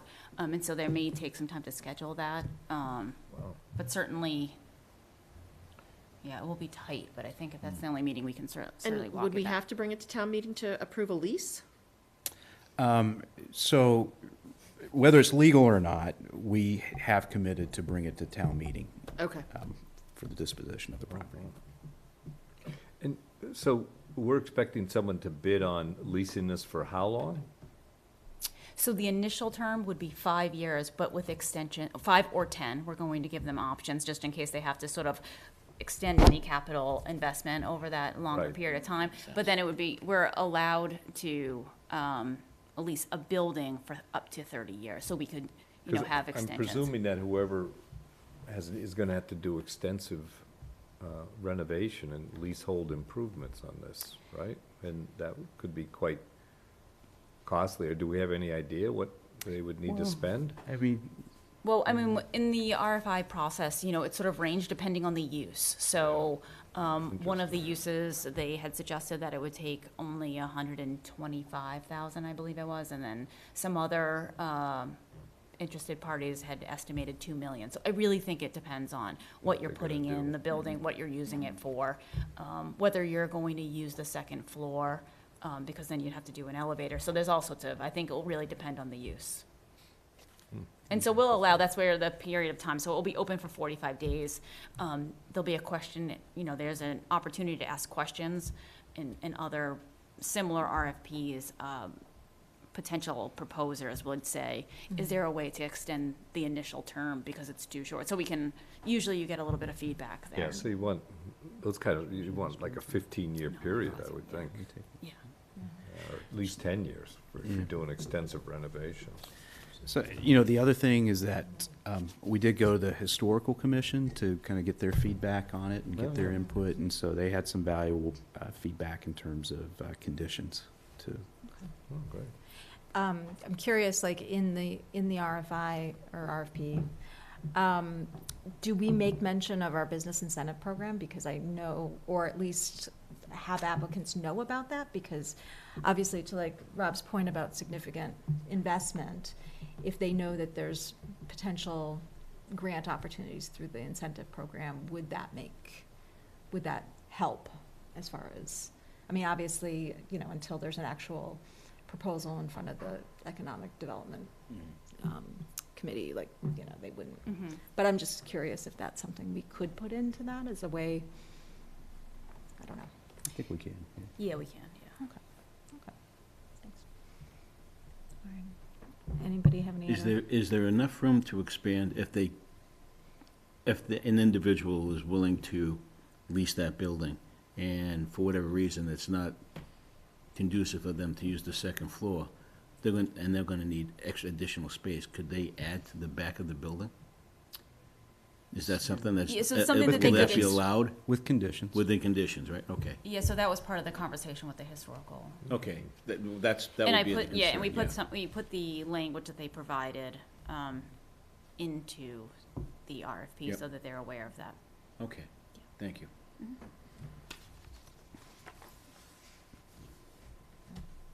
That's All it? right, Thank you. let's keep All moving. right. Thank you, Awesome. Jen. Okay. Moving on to the Mendez School, a couple of you had the opportunity to go on a walkthrough of the building on a very balmy and warm Saturday morning a couple weekends ago. All I can say is thank God the building's heated now. Yes, it was heated. So Weather tight. obviously, it was a great experience to see the progress, see the walls come up. You can actually start seeing the rooms take shape and seeing where, you know, certain classrooms, offices, gyms, cafeterias are. Just a really exciting thing to see happening. Just to know, you know, how much good stuff is actually going on, and the fact that, you know, this is part of it is a good thing. We have a meeting tomorrow night Yep. it was supposed to be next week. We're gonna be looking at furnishings and approving some of that for it. Room so. furnishings, I recently got That's an fast. amendment to move some more funding from our construction contingency to construction oversight, nothing major. So there's a lot of paperwork with that. It's MSBA, amazing it's the amount of amazing. paperwork and approvals and, yep. I think they just put a pin in front of me, just sit me in front of Yeah. the desk. So, yeah, that's Mendez. Valentine, on the Valentine project, we're still working on getting some solid dates to meet with the potential holder for the conservation restriction. Yolanda's been working really hard on trying to Coordinate everybody. Coordinate that. It's very difficult when you've probably got 6 or 7 schedules that you're working on. Yep. Actually, some of the work there from our contractor has slowed down over the last week. I'd say 5 or 7 business days. I don't know why. So Doug has been, and the barn. I should have Yep. clarified that. And so Doug has reached out to our contractor to figure out what's going on there. Yeah, that'd be There's- good to know. They're still working on the foundation, right? They haven't finished Mo- the yeah, they've done foundation? some been working on some cribbing and everything for the first floor, but yeah, the majority of the work's in the foundation. Nice video was posted on Facebook, I don't know if anybody saw it. Yeah, Jason's done a Yeah, he great does a great job. job with Um, it. I haven't Yeah. seen it yet. Yeah. but, he and I are actually talking about the possibility of trying to get him into the barn, and so he can do some drone footage. Nice. It might seem like that might be tough in a building, but Not at with all. everything's opened up, Yeah. it, Oh, that's a cool it idea. could be Nice. really cool. Yeah. Yeah, he does a great job with his drone photography. Yeah. So we had received an email from a member of the public, like, talking about doing I think she had suggested a tea party. I responded back to her saying, you know, obviously, we're still under construction, and it's still like Well, right the barn now. is, but the house is usable, right? The house, well, I mean, you've been in the house. Yeah. It's usable, I think, is a stretch. It's, you know, There's a definitely. tea party in Ashland? Funny, Steve, yes. Wrong tea party, Wrong Steve. Tea par- But it is, but. Elliott Street would be a nice location for a tea party. I'm sorry? Elliott Street would be a nice location for a tea That's party. true. That's true. I would agree. I would agree with that. But, yeah, I mean, maybe eyes different than mine see something, Well, it doesn't than I have see. like, we don't have running water in the building right now, Water, right? it's not heated. Yeah. Obviously, in the That would warmer be a weather, fire that's not issue. a big deal. Yeah. Interesting. But Oh, there's no the- occupancy permit right now for the house, right? There's no occupancy. Also, if you've had an opportunity to go up the stairs and everything, you know that they're not exactly the most solid stairs right now. Sounds like there's places. better options for a location. Yeah. Yeah. Well, so what I suggested to Julie Nardone, who had sent us that email, was that once the work on the barn is done, let's have an open house and let's have people come and Little see event, yeah. what's been done on the barn. And we could take people through the house if they want to see the house, see all the work that Carl Hackinson and Greg Wands had done outside, because there's been That's a a good lot of idea. work Yeah. done. Cleanup. Lot of So, clearing. once Michael, the too. fence is down and we have. Just a little. Yeah. So, So that's good, because I think, to give Julie her due, I mean, she's thinking about ways, we've spent all this time and money. And, yeah, let's have the public there and have at least some sort of event to give people an idea what could happen. So I think that's a great Yeah. kind of idea, and, we should try to follow up on that and have something there. Maybe that's something Beth could take on or something, I don't. Or a volunteer could work Yeah, with the well, staff. Julie, or, we do have funding available in the BAA money, so if someone like Julie wants to put something together, yeah, they could, based, and yours But I sounds like a think, good I think we can't do compromise. anything until we have Yeah. clearing from the barn being further along or something Yeah, like no, I think that. it sounds like something in And the the spring and the or ability- building summer. commissioner. And the building commissioners say, yes, we can get people through the house. Yeah, Yeah, the last thing we want to do is have people in there and somebody get hurt. Have Right. something from Or fall town through the council, steps, yeah. write up something because of the liability issues that could potentially Yeah. happen. Yeah, I mean, we don't want to see. Great anybody get hurt. idea, but yeah. there's always that dark was side good. that But I someone think could. I think it is a good idea to Oh, be able yeah. to Oh, yeah. open it up once Yeah, we're, definitely. once we're kind of in a good place to do And that. have, maybe So- have a little events there, whatever, I don't know. So, March 1st. March 1st, put it on March 1st. It's gonna be a two-nighter, huh? I'll be coming in remotely. Oh, here I am, I'm in. March, Yeah, can no. you do it remotely? I guess. You guess could. No, there's could, no yeah. way I could ever do it. No, I've checked the technology. It's not possible. So moving on to the Warren District, again, at the Historical Commission earlier this week, Paul Gustafson and I went to talk to them about some of the conditions that were in place for the reconstruction of 433 Chestnut. So the Historical Commission is taking on the kiosk, like designing and putting in the content for the kiosk that will be located on site. And we came up with an agreement in terms of funding some work that the Historical Commission is doing, so. Good. Where did we end up as far as, because they're working on, because we had asked Mr. Gustafson to donate so that they could do more, update their historical Historical list. list, right? Yeah, so the Historical Commission chose to use that funding to fund an analysis and a study of downtown and creating a local historic district, and the first part of that is a more detailed inventory from what we have. Okay. So, Okay. And Mr. Gustafson was agreeable to what the Historical Commission decided? yep, Okay, a lot less than I asked for, so. okay, wow. so. Well, good. That'll be good once that project's completed. I agree. Actually, it's coming along nicely. It's looking good. So it'll be, I talked to somebody recently who's actually interested in the comprehensive plan or being a part of that, who lives in that neighborhood. And she had just remarked how nice of a transformation it's been. For the house. from what- That's nice. Okay. It's good. So I think that's it for priority projects. All right, moving on to town manager report. Yeah, so I had included in your packet the latest report from Amoresco, which is their measurement and verification report.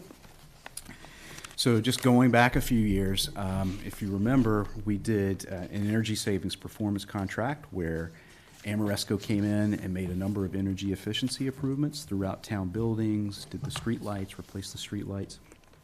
And that was done under a certain procurement. which requires that Amoresco goes through and verifies. So they guarantee savings made through these energy efficiency projects. And so what they are required to do is each year they go through and they measure and verify that savings. And if the savings is less than what they had guaranteed us, they actually write us a check for that amount. If it's more, do we have to give them money? No, Okay, that is good. not the case. It's their gift to us.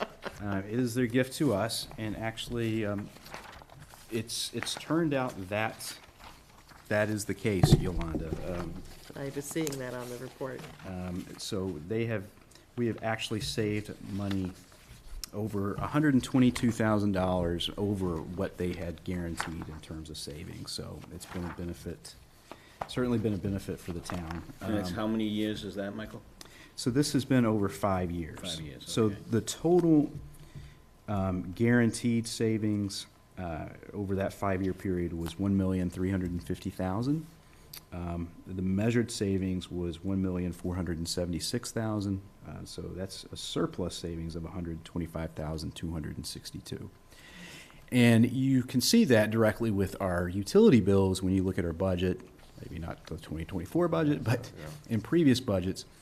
You know, when I started in 2013, which was a couple years before we did the performance contract, our utility bills, including the streetlights, was $350,000.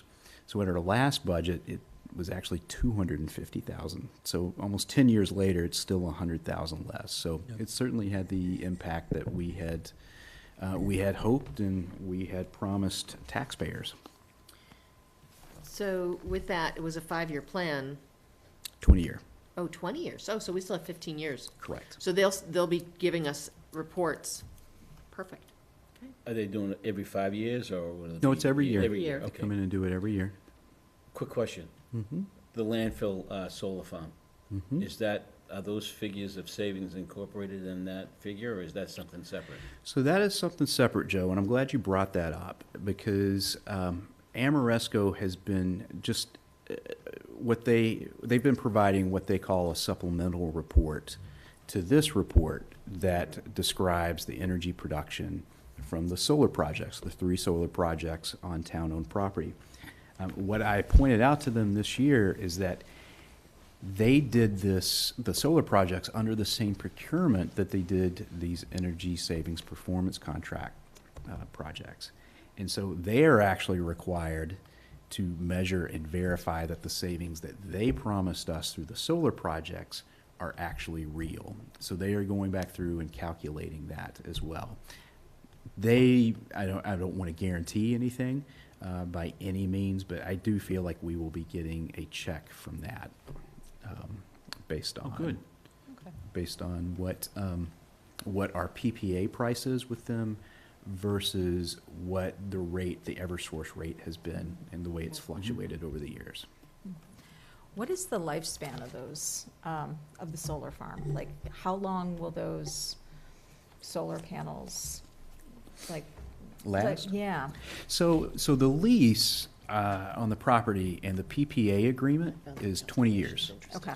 So they are anticipated to last much longer, Okay. Beyond that. But that is, so at least from our regulatory documents and our agreements with Amoresco, those are 20-year agreements. Okay, so if for some reason it would fail before the 20 years are completed, they would replace? They have to replace those, Okay. yes. Okay. And does the town receive any stipend from the Citizen Energy Group with the solar farm off of Memorial Drive? Joe, I'll have to check into that. I don't think the town does itself. I do know that Citizens Energy, when they were planning that project, they had planned to offer a discounted rate to Ashland residents of low income that could qualify for that. But I'll double check on Okay. the status of that and how that's That's going. part of his program, Citizen Joe. He Yeah. went from the oil Right. to solar, so they've got a program for seniors that qualify, or actually low income that qualify.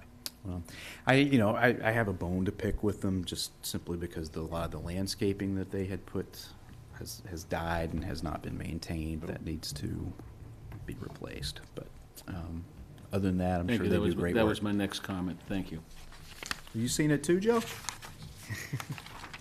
I had not to. Okay. Moving on, just a very brief update on the work of the DEI task force. So just as a reminder, with the help of Senate President Spilka and Representative Lewis, we had received $75,000 to work on our own strategic plan related to DEI work in the town of Ashland. So we are in the process of getting that money. Jen has put together an RFP to find a consultant that will help us with that. It's due March 2nd. March 2nd. So the task force will be reviewing those as those come in. So that is that element of the DEI task force work. We have also been talking about hosting a community event with our first responders, and that has changed over the months, and so we've finally settled on a date, a weekend, let's put it that way. The weekend of May 20th, I believe it's May. Let me just make sure that that's actually on a weekend. Or it could just be. It is. It is. Okay. So we're looking at either Saturday or Sunday to host that event. And again, it'll be a community event with our police and fire chiefs and members of our police and fire department. And it'll be an opportunity to have a dialogue with them and have a conversation with them in just an informal, friendly format. And with any luck in the new I station. was going to say in the new station. We are planning on the new station. We are planning planning. on the new station. So those are two items. I have two more items. Jen, would you want to talk briefly about the community center and their issues? So the community center was impacted on the weekend that we had the cold snap, and so in the middle of the building, the sprinkler had burst, and so we had water damage that the staff has been working over the last week and a half to assess. So we are working with our insurance company to make sure that we can repair the building. So right now, it's really sort of the water broke in the back in the art room, was known as the art room, and upstairs in the senior centers, and came down the hallway as well as went through the floor and impacted recreation and all those office, the office for the food pantry, as well as Judy Belcher's old office at the front, and some of the food pantry. So we had to get rid of some food. They've been working just to sort of come up with a plan on how they can operate, because this will be a longer sort of recovery phase. And so we'll be working to get communication out over the next couple days, working to really modify the programming. So the senior center program will probably happen in the larger room. And we have ordered a divider so that we can have more than one program. Kelly in the recreation has been able to continue most of her programs using what looks like the exercise area, as well as her nature program that is primarily outside. And the food pantry, Daniel's Table in Framingham, has taken care of many of our patrons over the last several weeks, and we're working to have sort of a way that we can bring the food to people as we move forward. So we're in good practice with the COVID, so we'll continue that. I have a question. Are there any of the programs, like the small, there's events where people come together to play cards or to play, Scrabble and stuff like that. Could any of those be moved to downstairs at the library? Short term? I mean, do they have? They potentially could. I think we're going to be able to accommodate most programs. There's not a ton of overlap. I think there's a few we're actually going to use. So obviously, when the kids are out of school for February and April school vacations, the most difficult in terms of modifying schedules. I think several of the programs can actually use downstairs, and so we can keep people in the building where they're used to sort of coming. The only program that has been moved to the library is the tax Tax write-up. Consulting. Okay. Yeah. And so that, because they are very set, you know, they have Tuesday appointments and Friday appointments from now until April, we worked with Mina and the library to have those Okay. moved Yeah. there. And so Yeah. that's really the one. Yeah, the Council on Aging meeting is moving to the library as well, the first March, whatever that Thursday is. We're gonna Second. meet. Yeah. There is a dance tomorrow. There's a Valentine's Day dance tomorrow, so we did have the senior, Monday senior lunch. It was the Valentine's Day theme, and it was very well attended. I would say there were 50 people Yeah. there. And it was well done, and they had entertainment, and so the meals are gonna continue. We've got, you know, the Lions Breakfast coming on the 2nd Yep. as well. So, and then the Monday lunch program. So it's, you know, the staff is really doing, I think, a great job of accommodating all these things and making sure that, you know, we can accommodate the folks that come, you know, like your dad that comes to play Yep. cards, right? There's a lot of people like that, so.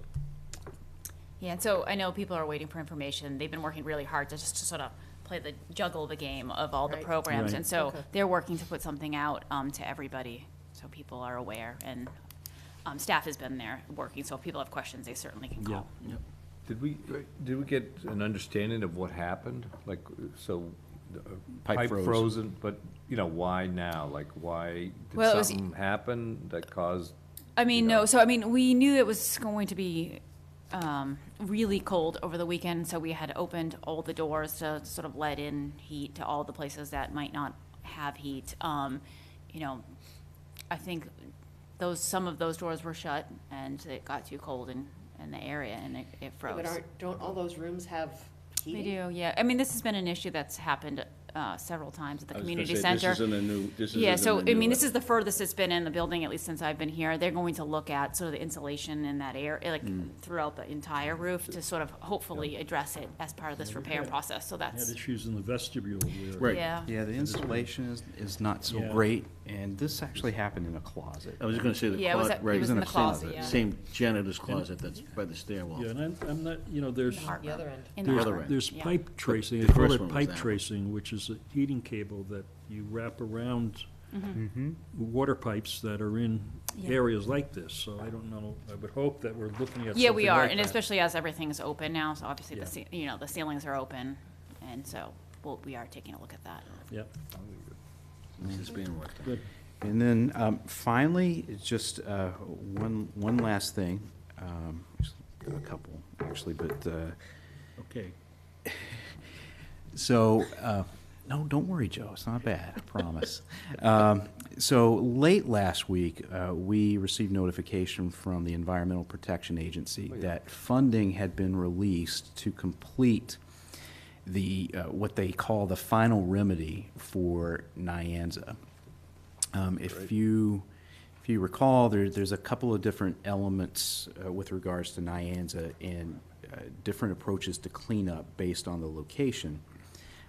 One that is still outstanding is what's called Operational Unit 2, and that is actually located where the lagoons and things where they dumped directly the toxic chemicals into the ground. And that is actually the primary origin point or source point for the groundwater plume. And so currently what exists is what's known as an intermediate solution, which is a pump, an extract and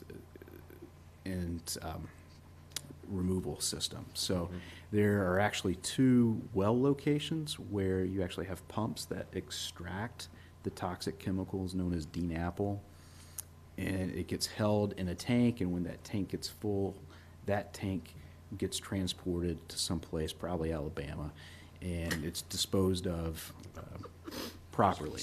There. Well, maybe Tennessee too. But so this final remedy is actually a supercharged system of that. So they're hoping to be able to extract more in the same amount of time, and also potentially treat it there and not just take it off site. And additionally, part of this final remedy is called in situ oxidation. So they actually, ironically, inject chemicals into the ground where the toxic chemicals are, and through chemical reaction, biological reaction, it actually neutralizes the toxic chemicals. Very there. cool. So that is when we were talking about that, that was a $20 million project back in January of 2020. I don't know how much that amount has grown to now. And I am also not sure exactly of how much funding has been released for Nyanza. We were kind of lumped into a bunch of other projects. So I'm going to assume that it is to fund the full package of things, but I want to get confirmation of that for sure. Did they give a starting date, Mike? No, I do not have a starting date. I do not have any details. I have Well- reached out to Lisa Thuet, who is the project manager. Will the and- EPA come and do a public forum to let us know and the public know what they're gonna be doing? Or can we work to help facilitate that so that if people see work going on or can understand what the process is? So the EPA has indicated that the regional administrator may come out and do a site visit. Okay. And we could do a discussion like that. I think once we get more details Yeah. about it, we could, and we know clearly what is happening And and when when it's and going to timing. happen, Okay. we could have a But there was, if you discussion. recall, back, was it 2020? 2020. Was it? 2019 was, I think 2019 So was when we had the when they were forum? doing they did a forum at the high school. And, Yes. you know, they were talking about, you know, various options. And clearly, they were already zoned in on this particular option. Right. Because we had made cases about doing, you know, instead of option C, we wanted to do D, E, or F, and so on. But, you know, it's, They did incorporate some of our feedback into they? that, Oh, into that's that option. oh, good, good. So, Well, Yeah, it'd be good to get kind of a review of all that, and Yeah. how they came to where they're going with this. But it sounds like, I mean, it's great news that they're, you know, this infrastructure money's coming and Yeah. we're on the list. Yeah. Did you get, just kind of a bigger picture with the infrastructure funds? You get an idea of like when, besides this project, other infrastructure funds will be coming, whether it's through the state or direct?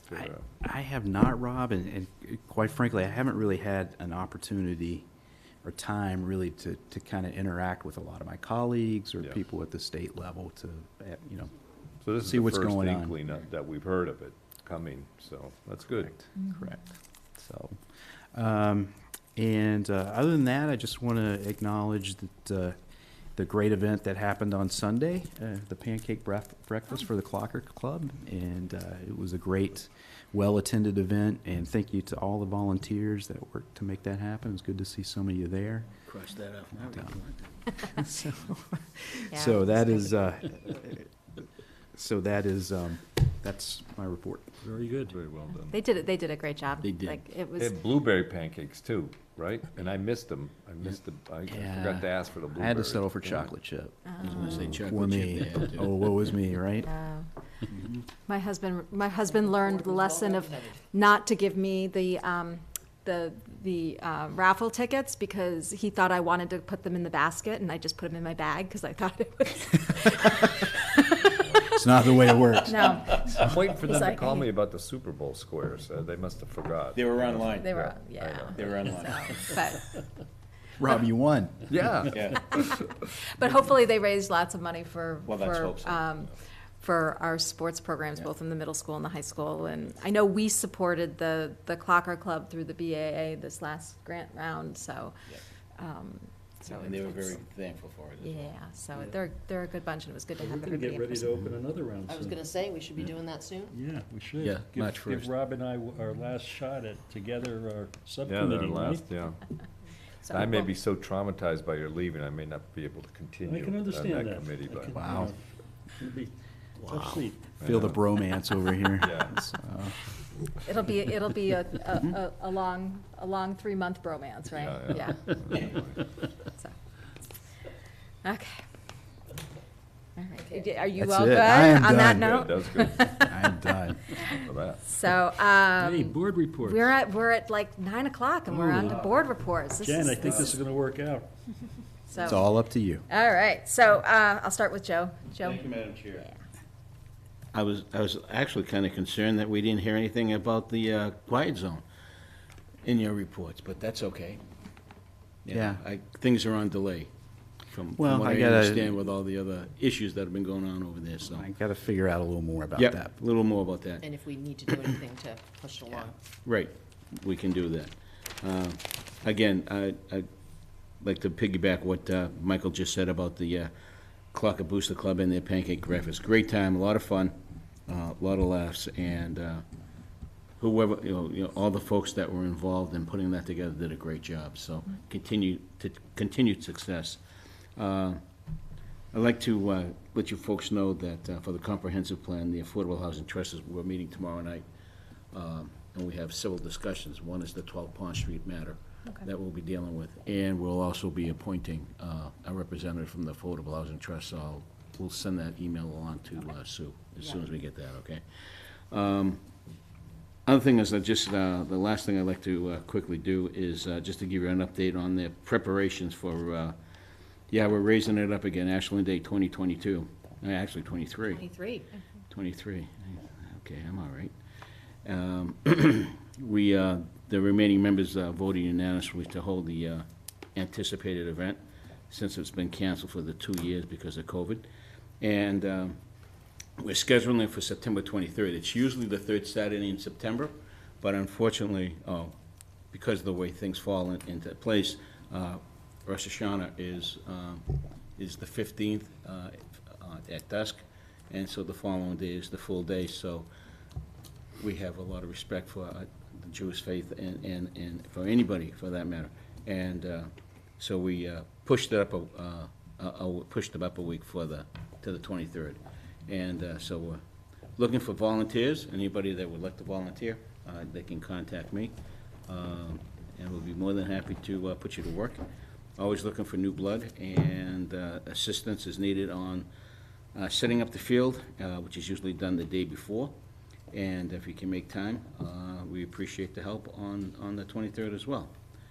So, because there's a lot of work to be done during the day itself as well.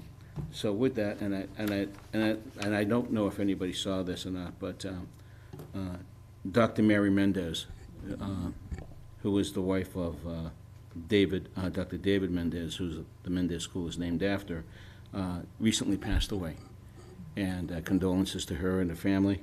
And her daughter, Karen Wallstein, still lives in town, so I want to give my condolences to the entire family. I met Mrs.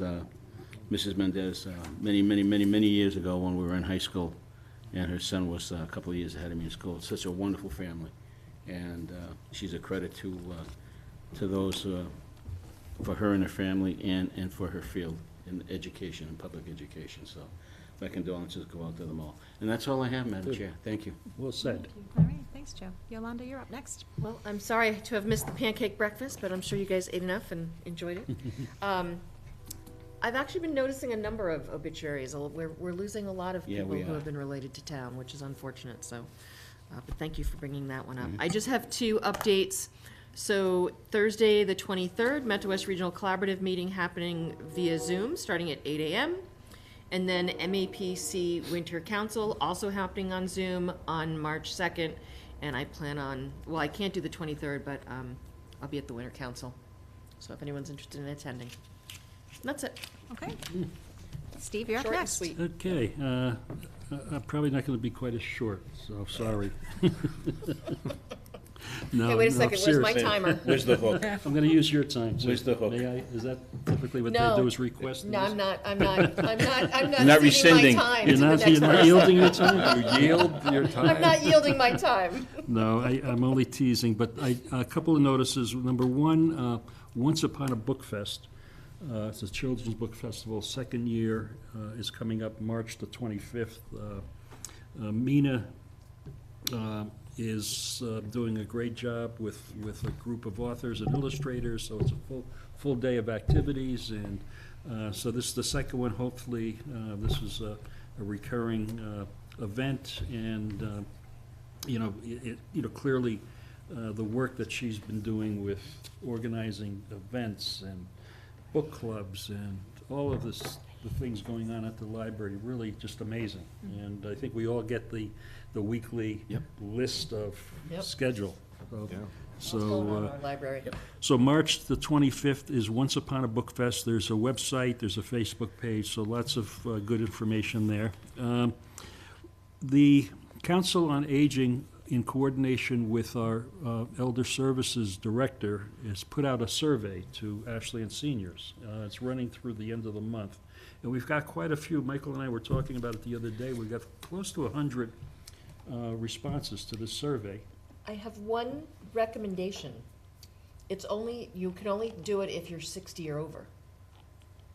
Do you want us like a special dispensation? Is that what Well, you're I asking? think if they're trying to get younger people in, there should be a category for 55 to 60. That's where APAS comes in at 55, so. I'll bring that yeah. up at our next meeting. Because I think was like, that's- oh, I'd that's- love to give that's- feedback, but yeah, okay. I don't fit any of the categories. You could get a waiver. Was this email? You have an email list? So we have, it's in done, the there's an town online, managers.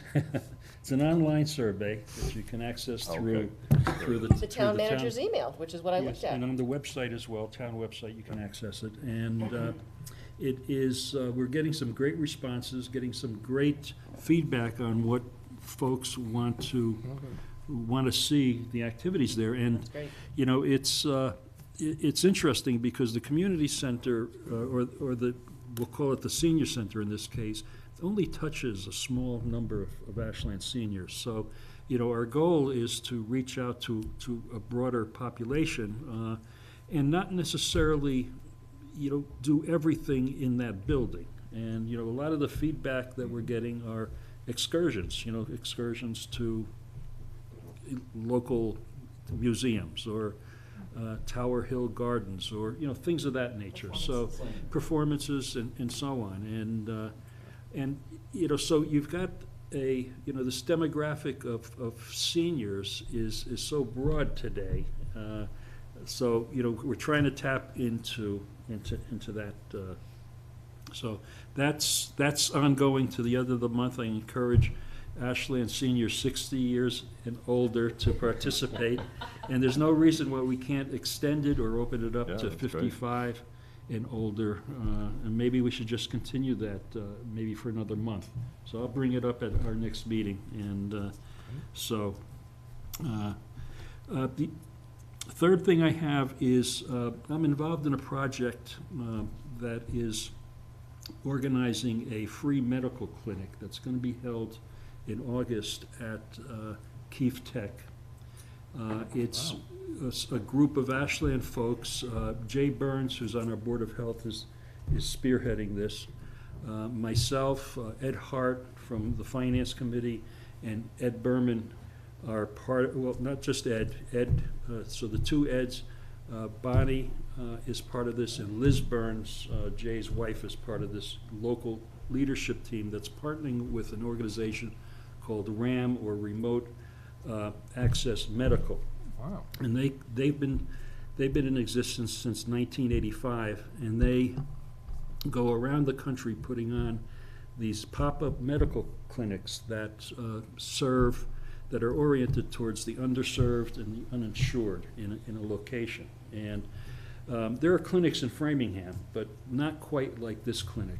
This clinic here, this RAM, it's like the Army coming in and setting up They a set up a clinic. physical clinic. They set up Wow. dental Yeah. stations, self-contained dental stations. They have eye exams that you can get your exam and your prescription taken to a truck that makes the glasses right on site. So you leave with glasses right then and there. That's impressive. There are, you know, medical doctors, there's women's health doctors that will be there.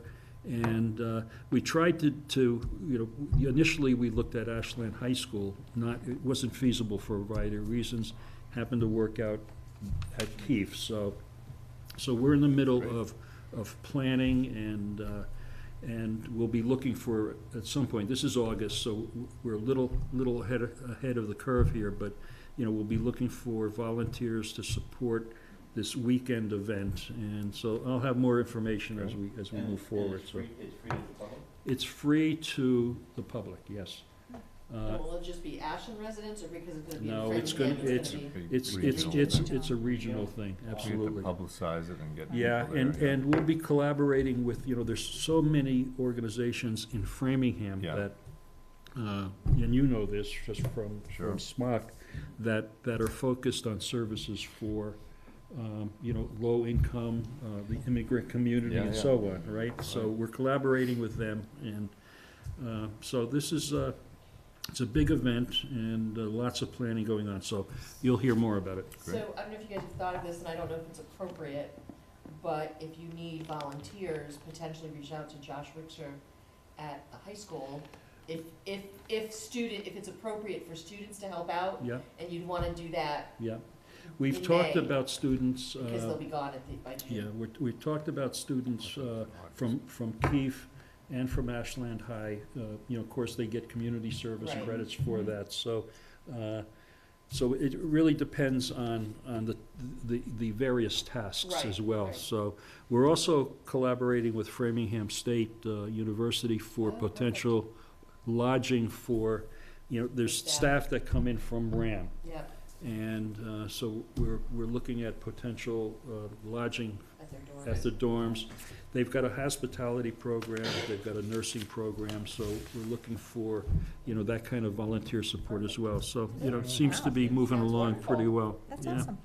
So, and then the last thing on my list is, I just wanted to, and I want to get out of here at 9:30, because I basically promised Jen we'd be out of here at 9:30, so. But I do want to revisit the open meeting law discussion that we had earlier with the response from the state about these violations. And, I read the response from the Attorney General, and then thought about it, and then I went back, read it again, thought about it some more. And I'm thinking about, the motivations for, making these violations an issue. And,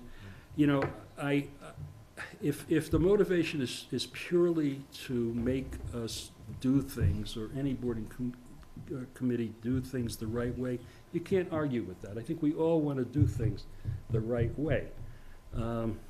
But there's something different about the approach here that bothers me, and I would hope it bothers everybody on this board, because, you're talking about this kind of angry gotcha element. You people are nefarious, and you're trying to hide something from us, and, I'm going to violate you to the Attorney General. Rather than, just say, hey, look, you guys did something wrong. Admit it, and let's move on, rather than go through this whole, it becomes almost pathetic with this type of need for violating boards and committees. There seems to me a better way, potentially, to make things better. And, you think about the cost-benefit situation here. Let's be real. We're going to violate the open meeting law again and again and again, because we're human beings. And that's what, things happen. Things don't get posted properly. A document doesn't get properly attached to the minutes. So it's going to happen again. So, does the cost of violating the town to the Attorney General versus the benefit that's gained, it seems to me that it's disjointed here. It doesn't make sense to me. And, I go back to the motivation of this particular individual, and it seems to me it's more than just wanting us to do things the right way. It's more of this kind of angry, gotcha, pathetic response to a mistake. So I had to get that off my chest, and I would think you probably feel somewhat similar in the fact that, this goes on and on. So, thank you. The other thing, I kind of just, since you brought it up, I think the legislature, we ought to be looking at this, because a lot of the, Mel stuff is just, we're the only ones subject to it, and a lot of it's pretty minor and petty. No one else, they don't pass anything to have themselves relegated to it. I mean, some of it's important, but a lot of it, to your point, is kind of minor, and I kind of blame the system a little bit more, Well, because they put all this stuff in there. Well, and to your point, Rob, the fact that they passed some of this stuff, but it doesn't apply to them. It doesn't Right. apply to the governor, it doesn't apply to any of their offices, it doesn't apply to the legislature. It's like, that's. But all that's immaterial to what we're dealing with. We have to comply with these rules and regulations. So there's no argument. We do want to do Right. things the right way. Oh, yeah. And it seems, again, there seems to be a better solution than spending the town's dollars on this kind of pathetic, action by a resident, that he's done this for years and years now. And I have to say, it is truly pathetic. Well, I would say it is something we should bring up to our legislative delegation, because I think open meeting law, as it's written or as it's intended, is really to make sure that we do things publicly in front of that we do things the right way, which is always our intention. But you're right, we're human, there are errors that happen, and I think the state should look at amending open meeting law to make it really suit the intention of what it's for, but also supporting the municipalities in this, because I think Reasonable efforts, it's right? reasonable, yeah. We've had circumstances over the years where a resident has pointed out, I think you guys have violated the open meeting law. And, when we look into it, Right. we say, yes, we have, but we'll correct it at our next meeting, and we do that. Yeah. And it seems to me a much more collaborative way of interacting, but, Sure, you would hope people. so again, it goes to me, it goes to motivation of this particular individual. Yeah, so, I hear you. Okay. All right? I hear ya. All right, yeah, Are you- just two quick things. One is, we did, the Upper Charles Trails Committee did appoint Tony Lewis. Okay. So, or recommend, I guess technically he's recommended, so that was nice, to the Comprehensive Plan Committee. The only thing I wanted to quickly mention are, we had yet another commuter rail fatality in the area in Natick, just, was it 2-3 nights ago? It was Monday, I was stuck. Monday. Yeah, you were on that, that was Oh, horrible. Stuck. Hours and hours of delays. It's no fun. It's awful. Well, I got the text, I actually had to bum a ride home from Worcester that night, so, with somebody who happened to be going to Ashland, and, but I knew right away when you see a text like that, and that it was probably another fatality, Yeah. and it turns out, and, so I've asked, and the newspaper reports are there's not much detail. A pedestrian was killed by a train in Natick, we don't know what happened, and so I'm gonna try to press to get some sort of study or evaluation of all these, this is now the second one in the last, 3 weeks in our area. And if you look over years, there's been several, whether, probable suicides or accidents. So it's really, I'm just gonna try to press for, I've not gotten any reports, I'm just gonna try to press for some sort of analysis and systematic review of what's going on, with an eye towards at least trying to cut down on some of these tragedies so that's, I just wanted to mention that, so, Thank you. yeah. Do you have anything else, or No, is that's that it. was it? Yeah, thank Okay. So I did want to let you guys know that we do have a date for our legislative delegation to come to our Oh. select board meeting. March 1st? March 1st, no kidding. It's not March 1st. April 12th, they'll be we will be joined by Senate President Spilka Oh, and that's nice. Representative Lewis. And Karen Edelman Foster had reached out to us with the date, and also said that, as we get closer to the date, we should look at specific things that we want Makes sense. to them to come prepared to talk to. So if there's, so just kind of keep that in the back of your mind. Yeah.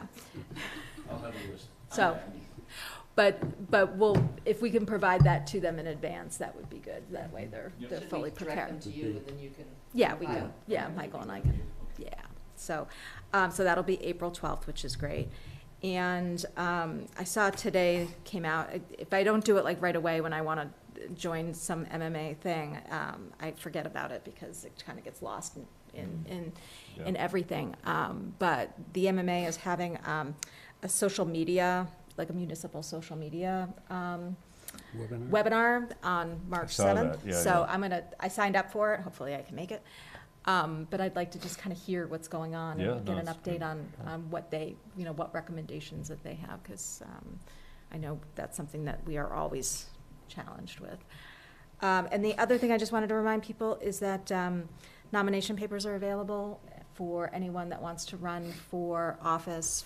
I talked to someone this last weekend who's going to pull papers for Board of Health, which I'm excited about.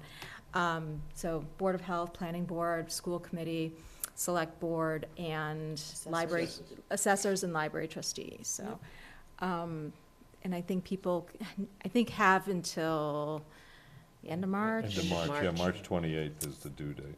So, and so people should go by the town clerk's office, get their nomination papers. You need to get 50 signatures to get on the ballot. And if anyone needs help getting signatures, let me know, because I'm happy to help. So, and unless there's anything else, that's all I had. I look forward to our comprehensive plan meeting tomorrow, and we'll have more to report when we see you guys on March 1st. So Looking forward to our March 1st meeting, too. it'll be an adventure. So Take this time and add it to the March 1st meeting. this may go on record as one of the shortest select board meetings in recent history. Well, No? 6:15. Some other Okay. ones, but anyway, So motion to adjourn. that, and all those in favor? Aye. So we adjourn at 9:24 tonight. Have a good night, everyone. We'll see you on March 1st. Thank you. Thank you. Thank you, Paul.